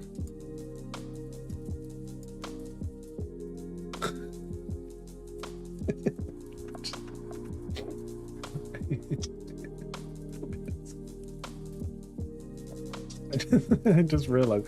I said it and I thought, wait, 1 terabyte says of this? Like, what? How's a bigger size gonna help? And then I realized what you're talking about. I do remember once actually, I did my homework for school at home. We had a computer underneath the stairs. And my parents, because they had Bible college and stuff, they used to record all the lectures in audio format and a bunch of stuff like that. So they had a bunch of floppy disks and CDs. And I remember I did this homework for school, and I put it all on a floppy disk and I took it to school. And my teacher asked, "Where's your homework?" And I said, "Miss, I have it here." And I busted out this fat floppy disk. And she's like, "Here you go, here you go." She was like, "What am I gonna do with a floppy disk?" I was like, I put it in here. So she had to take me to the computer room. And only one of the computers actually had a floppy disk, because they were new computers. So I had to do some magic to try and get it out there. I could have just written it on paper. It was just a Word document. It was nothing, special. It wasn't. I could have just printed it out. I just wanted to bring it in a floppy disk. But no, floppy disk ain't gonna help. All right. Here you go. All right, first video is actually done transferring, so at least we can get going with that one. At least. Let's do a new sequence.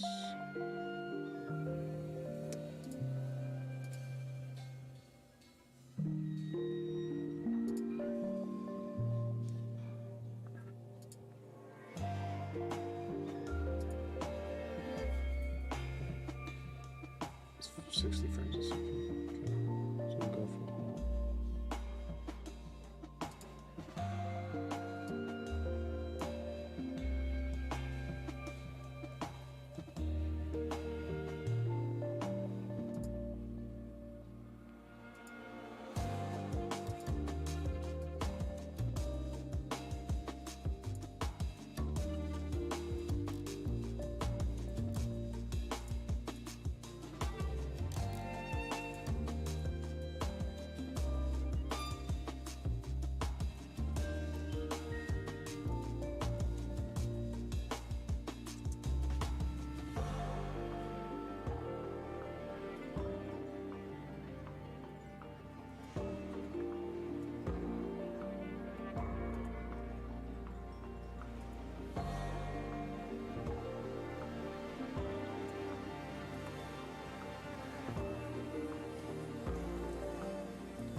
Not coming out of the system now.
There we go.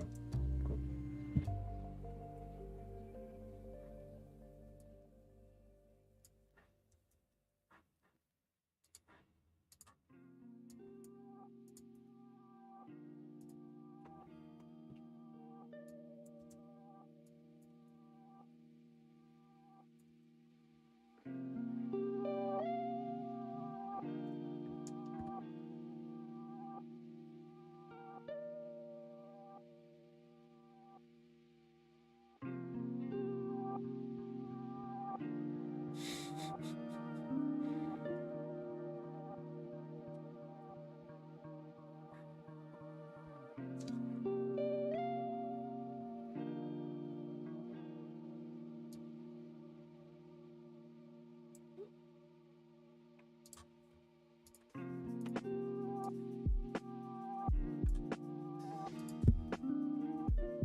Sorry, I just tapped the mic. Oops.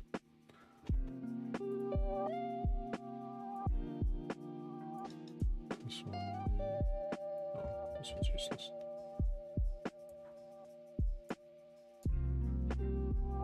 Alright. Okay, we've got the real footage now. So what I tried doing at first was flying it underneath the bridge. The goal was to try and get it to fly underneath the bridge. But then I realized at this point I was like 15 centimeters fresh, man. Away from the water and the ice as well, because it's like semi-frozen over. You can see the leaves shaking from the wind. And on top of that, there was only like this much clearance between the drone and the top of the brick. And so if that was to lose its balance and fly somewhere, it would go into the water. So I decided, no, let's head back.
That's a cool shot.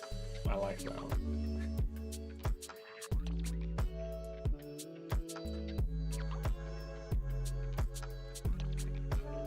I believe there was also another one where I went.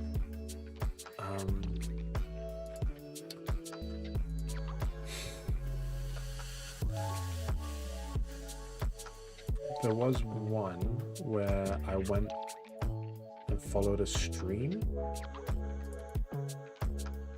I don't know which one that was. Wait.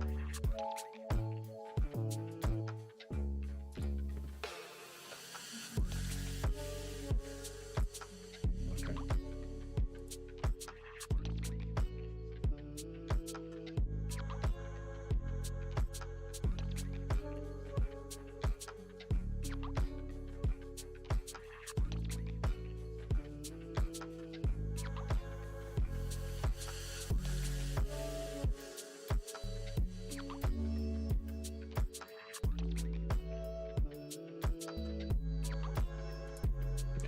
Use that.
What part of that is useful?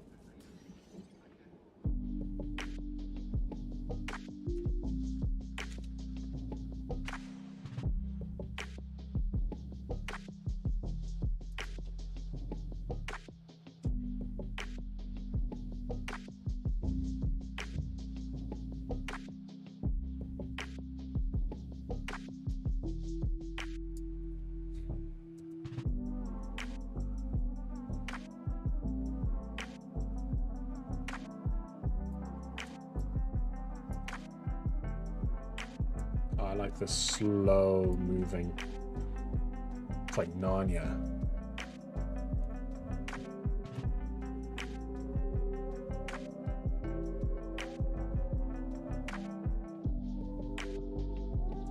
And then I ruined it by turning too quick.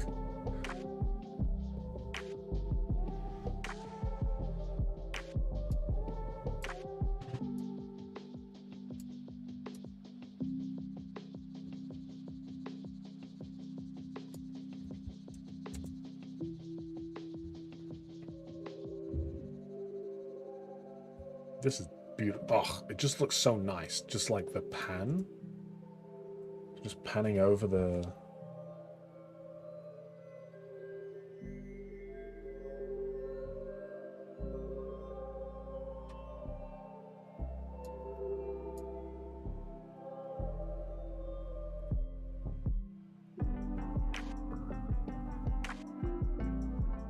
And then I ruined it again.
A little kiss. Mwah. Mwah. Mwah.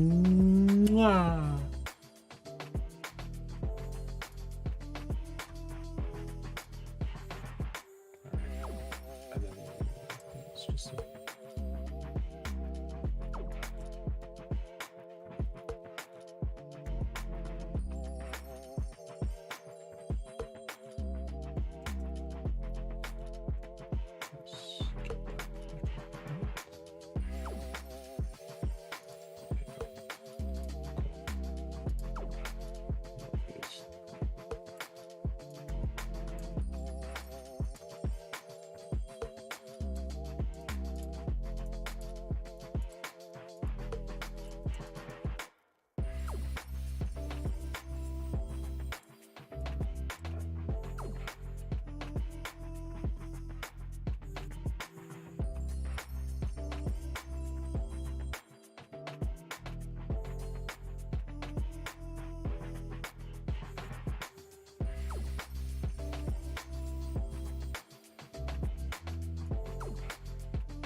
nice. It's nice. Some of the footage has this weird, like, I don't know what you call it, but there's like bands that go across. It's almost like it updates the visual in bands. Can you see that? There's like weird lines across the footage. I don't know if you'd be able to tell very well because it's only 1080p onto it. Yeah, it just looks very noisy. It might be some settings that I need to fix on my end, but nice. Okay, we're almost done with the upload. Let's see what else we got.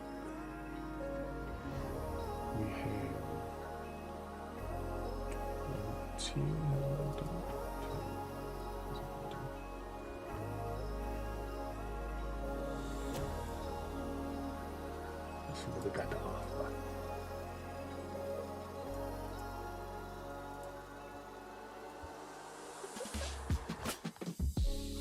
Oh, this is a wide shot. This is tall. This is far. Oh. Okay, just a little thing. Whenever the drone is like flying straight, he's going in a straight line, but he's sideways. That's because it's so windy up there. It's trying to like keep it balanced.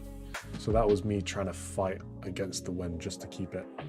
See, it just, the wind was so much that day. I had to go back down. Especially up there. So sometimes you don't feel the wind where you are. But different altitudes have different winds. It's just a little fun fact.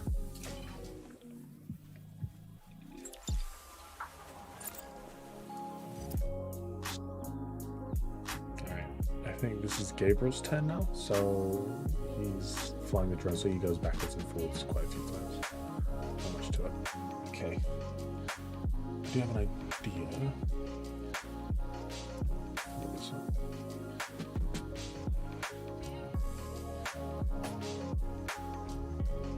Okay. Any more for any more? 19.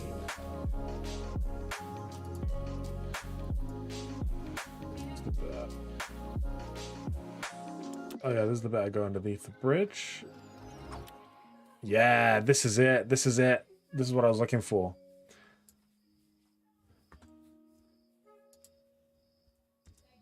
There you go. There's a stream near our house, surrounded by trees, and I always thought, hey, let me chuck my drone through there.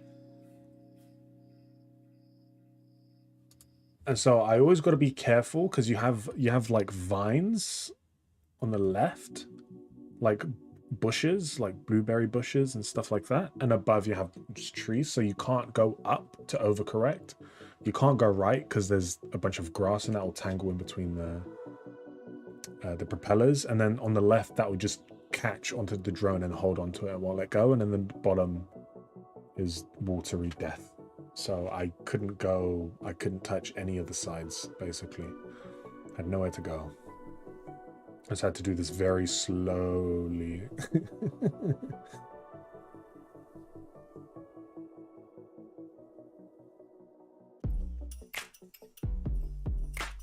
So I didn't even do it that smooth because I was so scared.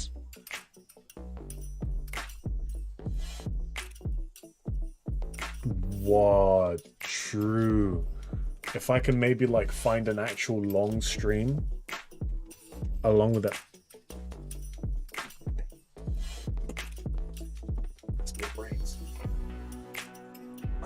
So instead of just doing this whole thing that I'm doing right now, just stop everything. I literally just, where is it? Let's do this. Wait, which one was it? Was it 19? Yeah, just have this playing. Okay. All right, bye guys. It's been fun. Bye bye. Oh wait, where? Bye guys. It's been real.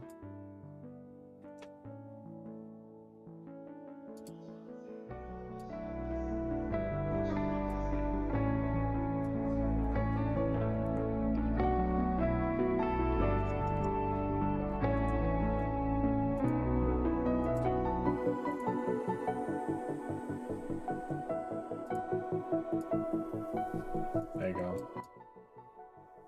How's that experience? Was that good? Yeah. Dab on them. Yeah. All right, cool. We'll do that. We'll do that. Maybe if we get enough of these shots, I'll just keep them. I'll keep them looping. Because I think I. Yeesh.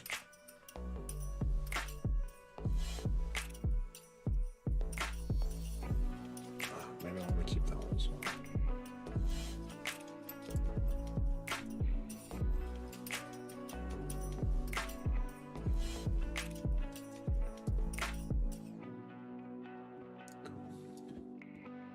There's also this one where I go underneath this bridge. But it doesn't last very long. I was just trying to go under the bridge, that's all. It wasn't like a try to make it look cool. It was just literally me trying to go under the bridge.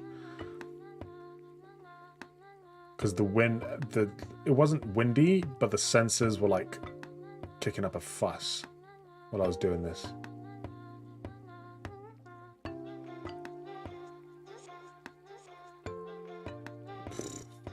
That was...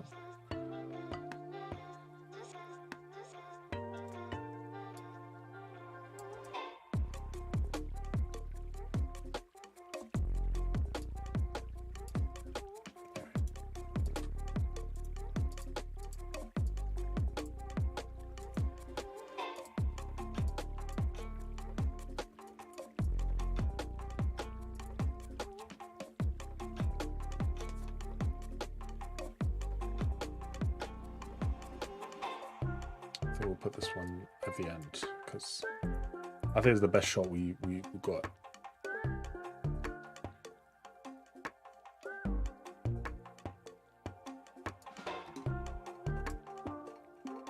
I wish I was just pointing up a little bit more the camera, but this will do.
This shot right here.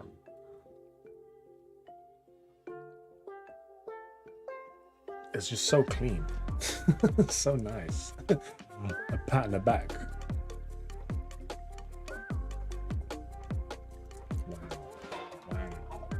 Wow. So that's the snow footage.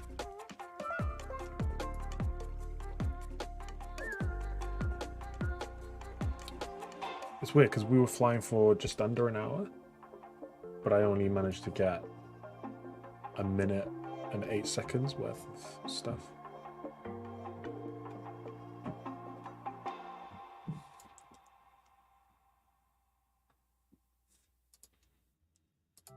That's the highlight for you, the film life.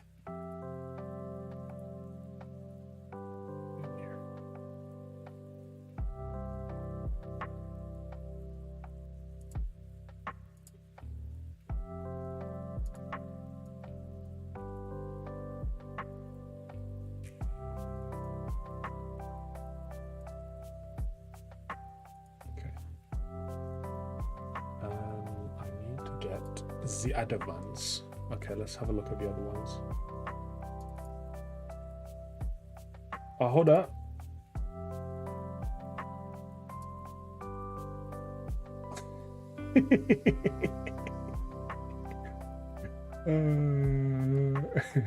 I won't say anything. I just leave it at that. Anyway, how do I close this?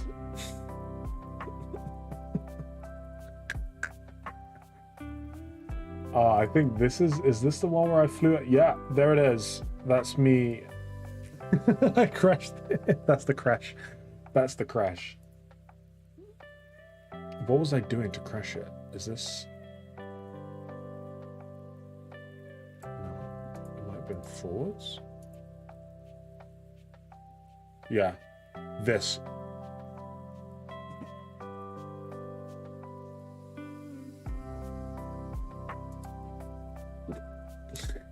That was the worst crash so far.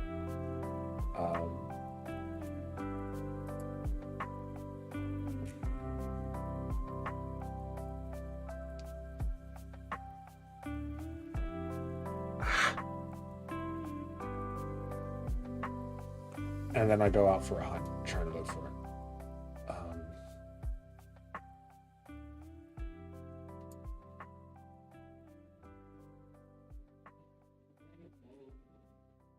My hair looks very different now, doesn't it?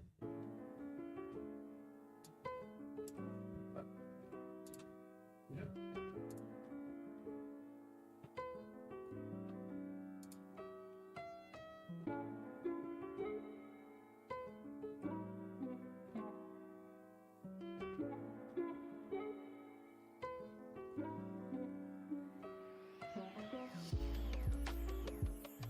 Oh, where was I?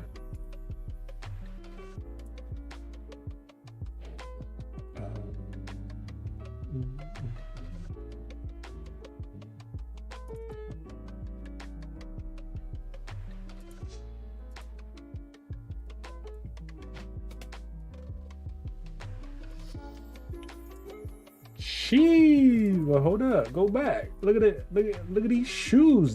Damn. This is an advert for the new Nikes. Damn. Just like that. Clean. Well, the shoes are not clean. Definitely not clean. But they look clean. You know what I mean? Okay. Oh yeah, okay, so this is when I began to test the free access manual mode.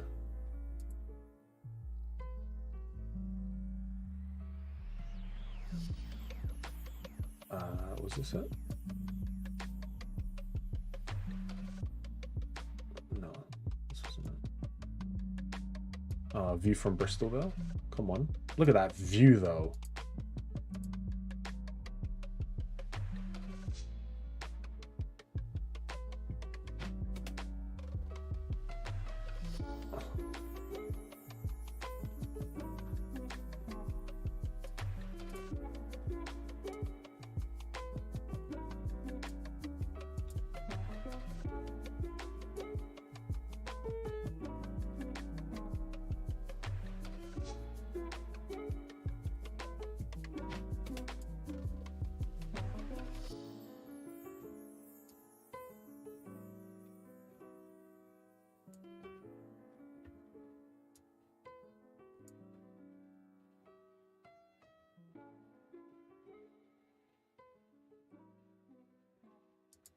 I think I was still trying to get the hang of this particular flying. I do have some footage of me free flying. I don't know where that could be.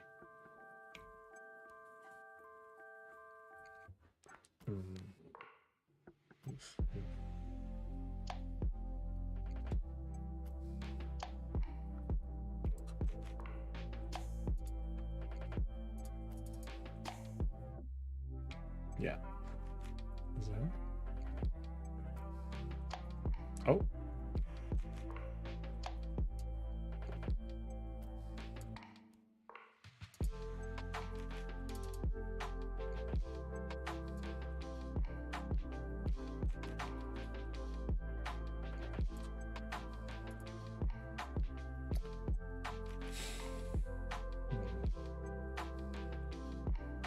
Let's see.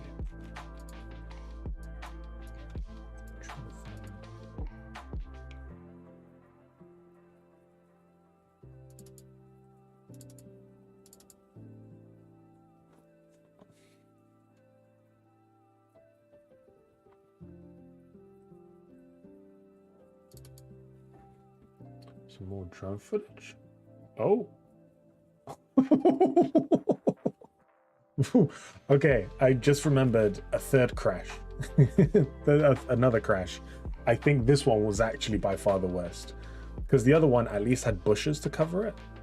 This one was my first attempt at free fly. It was my first attempt at going just flying. This was the snow. Okay, was this it? I can't look. No, I can fly. Basically, what happened was I've practiced. I've already practiced. All right, I've been practicing with the controller on the simulator on the computer. Right, I've been practicing. I was really good at it, real comfortable. I take it out for the first time ever to the local park, and basically to set. I'm just going to use this remote as an example. To set the manual mode, you have to set the left stick up just slightly, and then this one you have to set another position as well. Now, I had to do this while being able to look at the drone without the goggles and then put the goggles back on at the same time. It was the first time I'd ever done it. You don't have to do that, but I wanted to see the actual drone to make sure I didn't crash it. And I did that. The moment I did that, the drone just nose dived. It went backwards. So this is like the drone flying normally. It went like this. I turned on the mode and it just went. It hit the ground and it scraped all along the ground. The propellers were still running. It was going. It was nuts. It was nuts. And so it scraped all along the ground up until it got to this bit. And that's when I came over and picked it up. Wow. Wait, hold on. Oh, you missed it. Hold on. Yeah. And so it did this, and then it landed. And then you get a flattering little. You've got 5 seconds to screenshot. 5, 4, 3, 2, 1. All right, we're moving on. Okay, so I did take it. I did another attempt not too far after that, but I had to make sure the drone was okay first. Because that was... All right, okay, so here's my second attempt, all right? So before you start judging, before you start yapping, oh, this guy can't fly, you know what? Shut your mouth. All right, look at this, look at this. Somebody come look at this. Wait, it's just standing there. Okay. Okay. You can tell. Okay, when the camera points up like that, that's how you know I'm about to go into manual. There we go. I'm on manual. And you can tell. Oh, wait, no, I'm not on manual. I failed. Wait, no, okay. I'm actually going to go manual in a second. Oh, flip. You can pause the stream. I forgot about that. Oh, crap. Anyway. Okay, I'm on free fly mode now. You can tell because the horizon doesn't stay where the horizon is. So that was my first attempt. I almost hit a tree, and so I stopped. There's a button to stop the mode and just hold the drone where it is. Okay, now I've realized at this point, maybe I'm too close to everything to actually fly manual. Maybe I should just go up, and I think that's what I do next. Or not, am I an idiot? And I just, yeah, no, I'm an idiot. Okay, yeah, this is the bit I go up.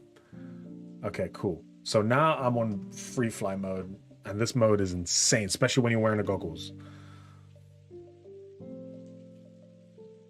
So I'm just learning how to, this is a bit disorientating, but I'm just learning how to position the drone and the camera. And then there we go. Now we start going up. We start doing all these weird maneuvers.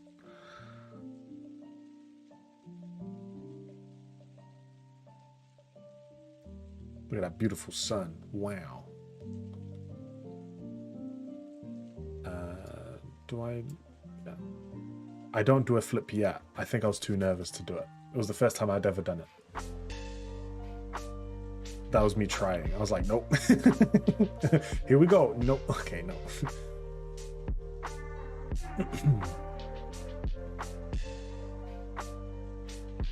I was literally just trying to get the hang of it.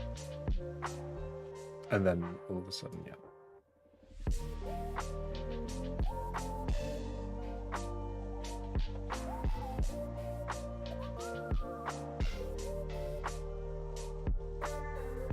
It's so much harder to make footage look nice on this mode just because you have full control over the axis. So it doesn't stay lined up with the horizon or anything. It just goes wherever you put it. Which you can get really cool shots with. but at the same time, if you mess it up,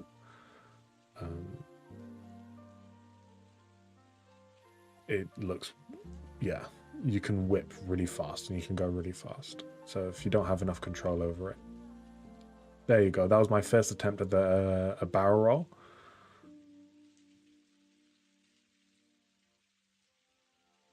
I think at some point I try a front flip, I think.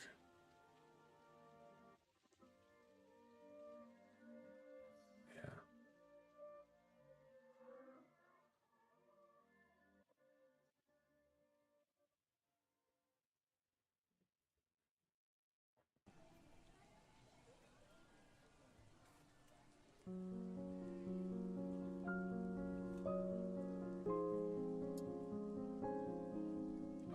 Oh, there's some.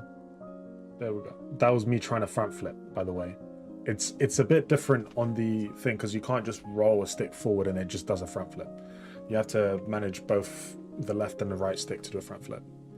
But then the battery ran out, so yeah.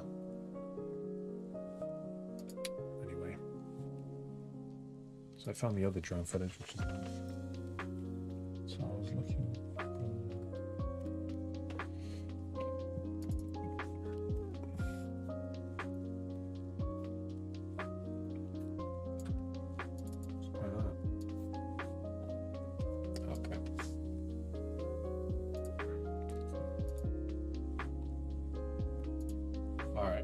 I think for the last little bit, I might find some music to put over it. Or should I do that? Wait for after the stream.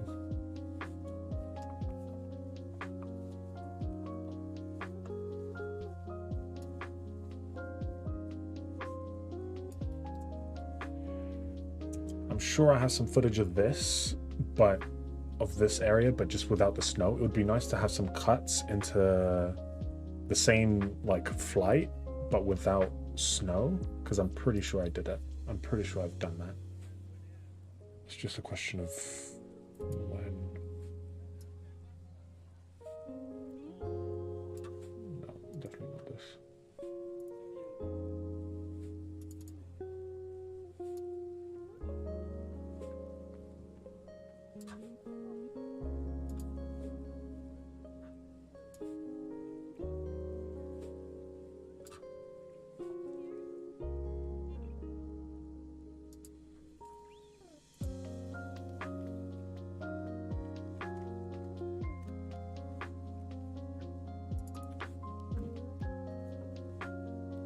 Oh, this is me trying to fly on a foggy day.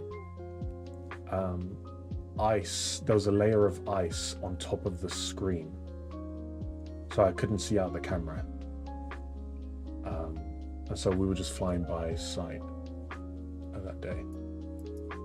This was the coldest day without it having snow, like without snow.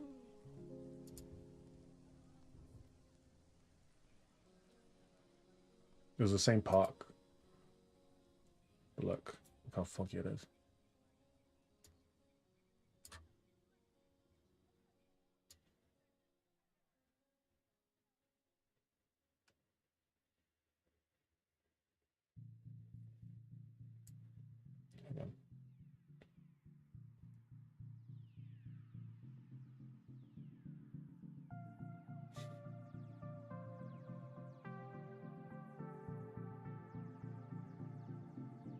Ah, here we go.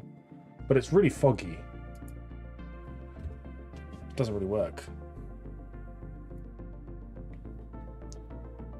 Now, it is projected that there's going to be rain. No, sorry, snow in the next day or so. Let's actually get it up and see if it's actually going to snow.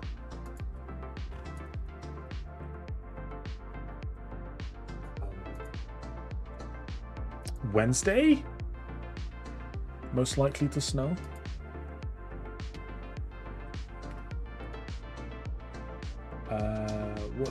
What are the chances of actual snow on Wednesday?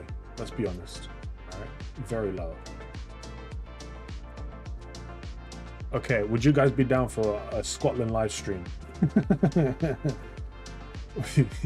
I'm gonna head up to Scotland with my drone and fly. Because there's a way you can connect the...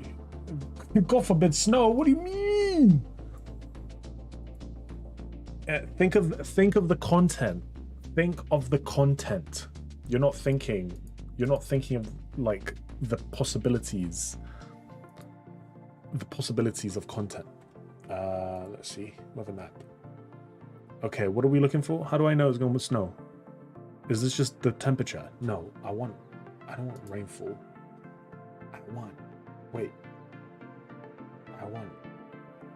How do I know? Where's the... Is it temperature? The colder it is, the most likely it's going to rain, right? So that's how we do it. Is that how we do it? Oh, it's definitely going to snow up in Wales. Look at this, man. Aww. Literally, all the coldness is just missing. It's not hitting us. Oh.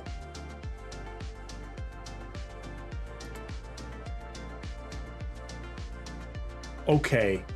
Okay. All right, personal attacks. Let's just...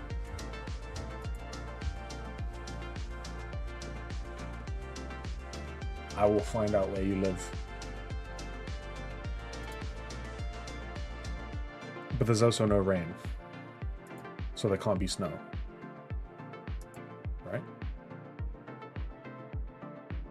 Okay, and look, the whole point about you can't fly in a straight line. You're not supposed to, it's a drone. Like, you wouldn't even know, fam.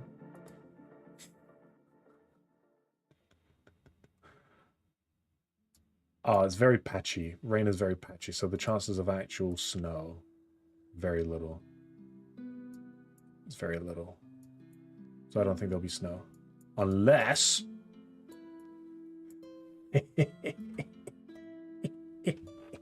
Boy. You know what it is.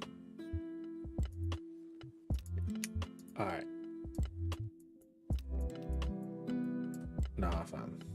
I need that snow. I need that snow again.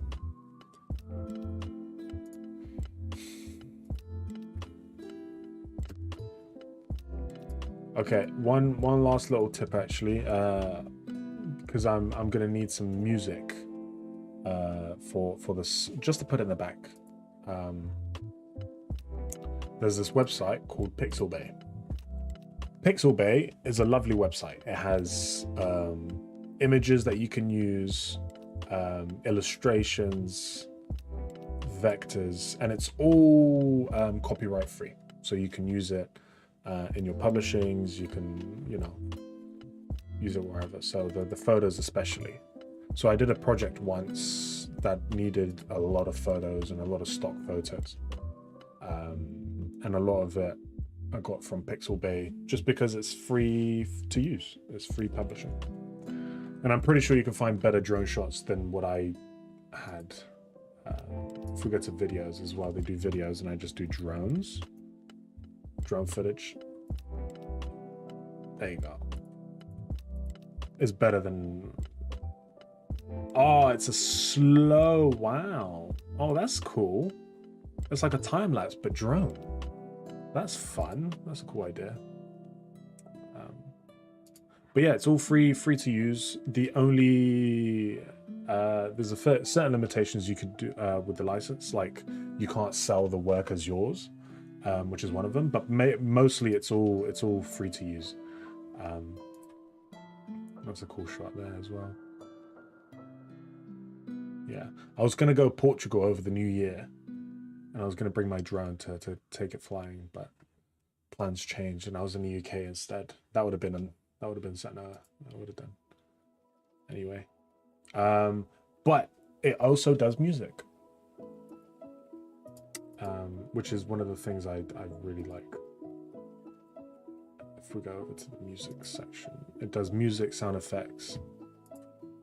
Go over to music, and I want something winter, but not Christmassy. You know what I mean? So let's. I'm just gonna play a few things, see which one sounds nice.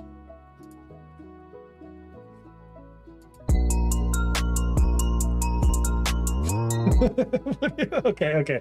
Wait. What do you guys think for this as the track for the snow song? All right, you ready? So I'm gonna get it ready on the second monitor. Hold on. All right, I'm gonna press play. Here you go. All right, snow.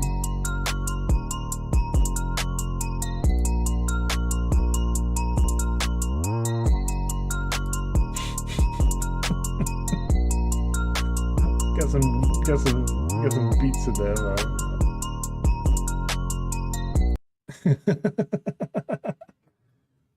Yeah, I think that's a little bit of a mismatch. I don't know.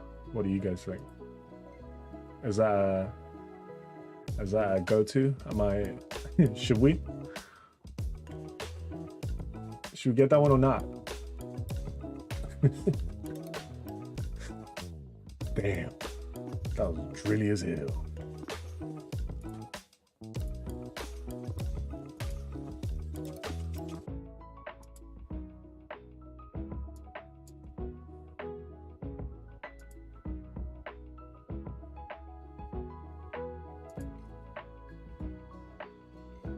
This is too Christmassy.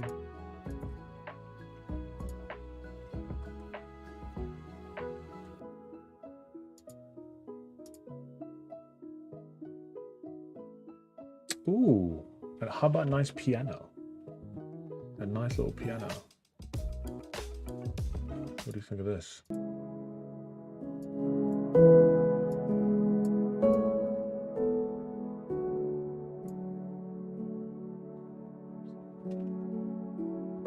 It's a bit too slow.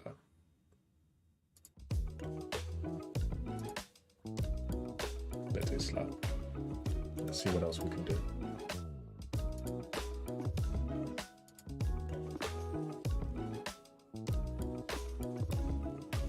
Damn, that's loud. Was that lightning? Did anyone catch that? Hey yo.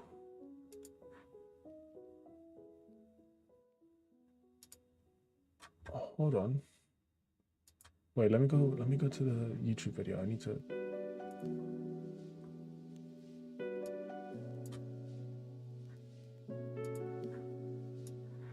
Wait, I need to find there's a bit where there's just a flash. I'm pretty sure that was lightning.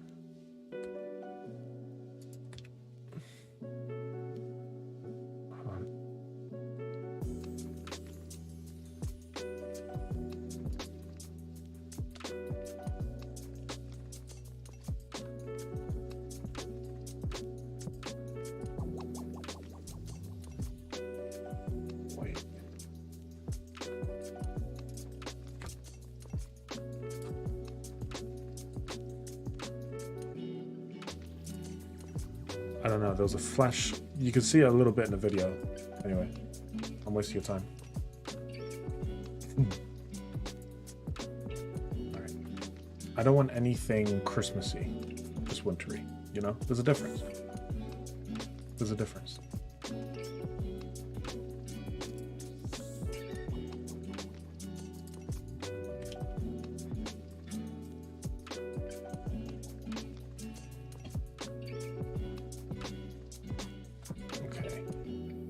We need it to be upbeat because this is putting me to sleep.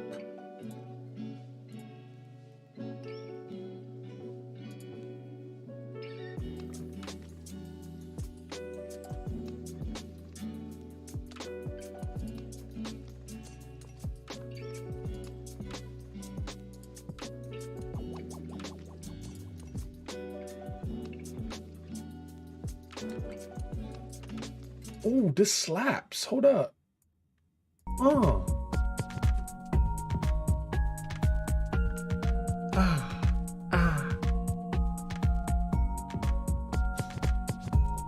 Little DJ gone sit.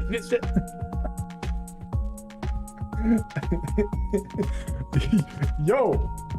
All right, you ready? I'm gonna spit some bars on top of this. Okay, no, that's not happening.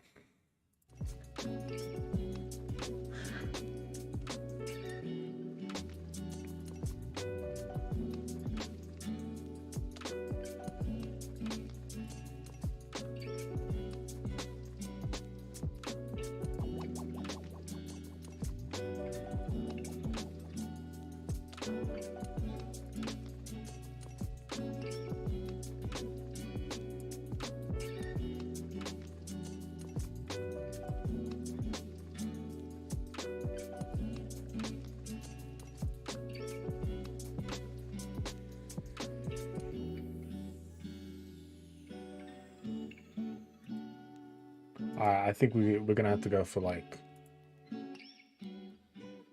yeah, we might have to go for the drill, the drill beats.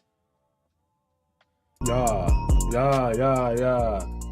Catch me whipping these nuts. Wait, pause. Wait, stop. Stop. Wait, stop. All right, that's enough. That's enough. We're gonna have to end the live stream sooner. We're gonna have to cut the live stream. It's too much.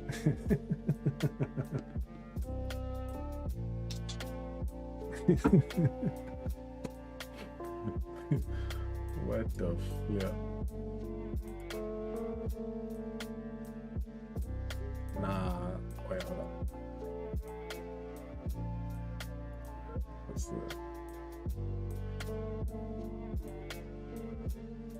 Ooh, DJ gonna take this.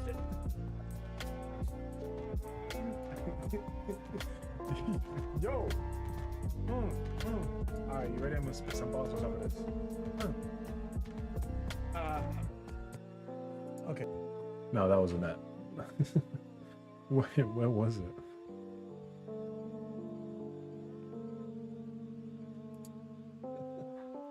The drill beats. Yeah.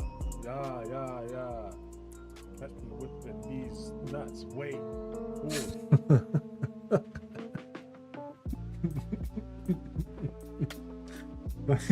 That is a good moment right there. All right. Can we clip that? Can we clip that?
Alright, we're going for the drill. We're going for the drill snow song.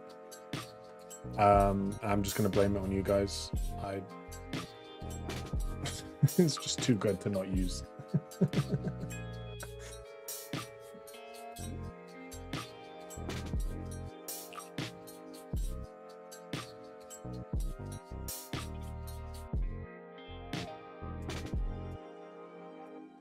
I actually need a third monitor. This is wild, man. There's not enough space on one. All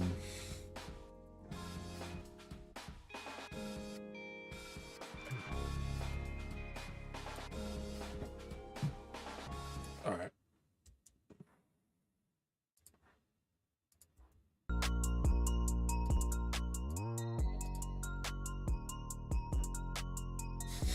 Does it match?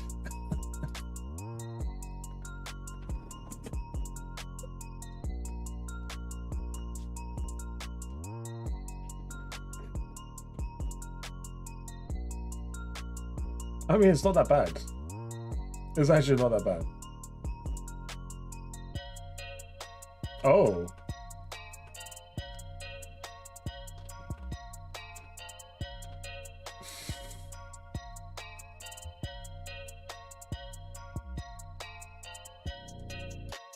Alright, we're gonna start it around here. We need to... When the drop comes in, for like the bridge... Alright, there it is.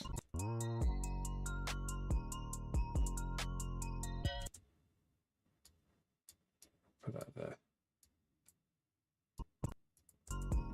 And look what it does. Alright, adds the drop on the change on the cut. You ready? Dun, dun, dun, dun, dun, dun, dun.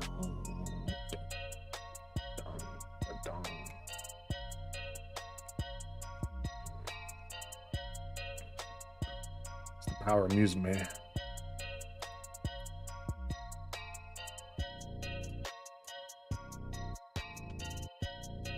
This song actually slaps. What? This song has no right being this good. What?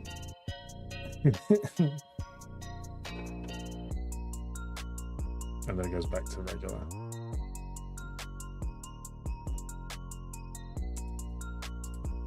All right.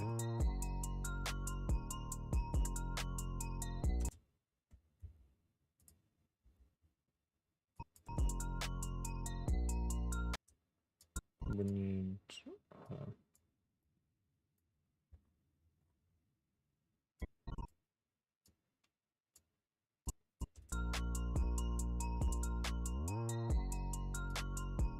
Now it's about making the two cuts match up. Oh, maybe I could just...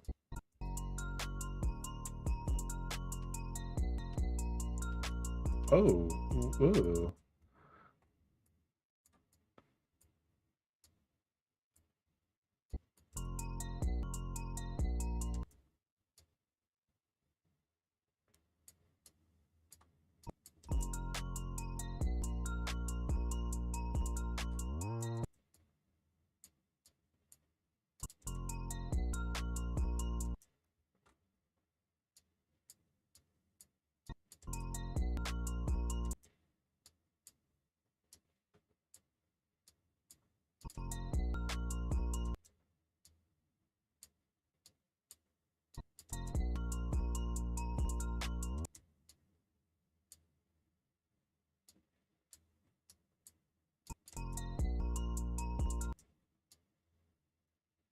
This is the...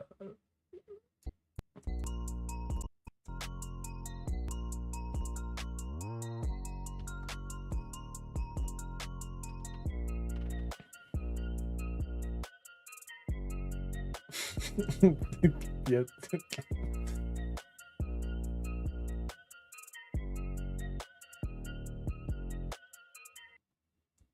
There you go. And we're gonna fade to back back. Mm-hmm. Fade to back, black, back, flip. I can't even.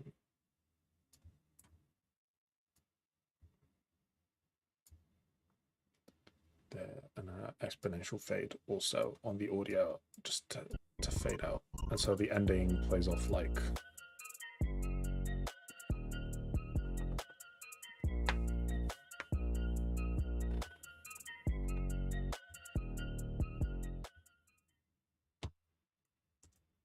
Okay, we're gonna need that.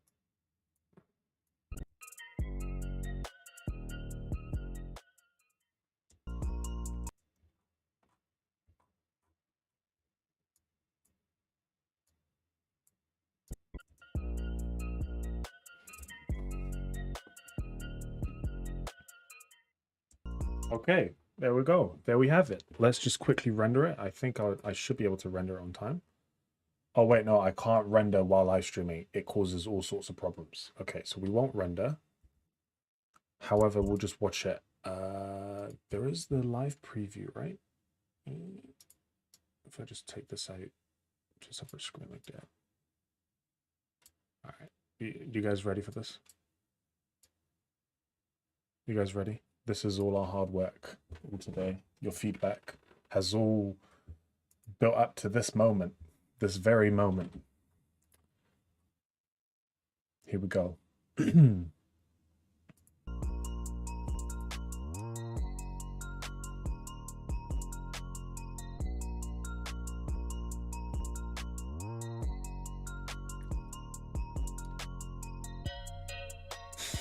song is so... Anyway.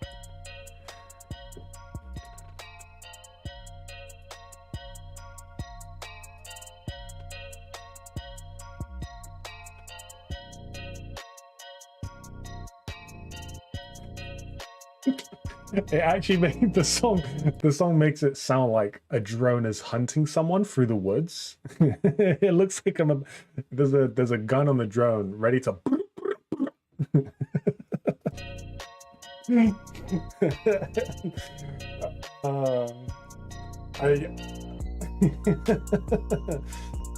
No. Yeah.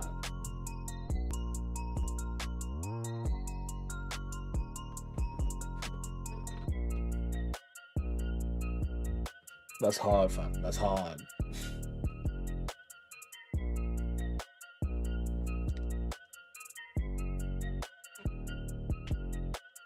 Nice.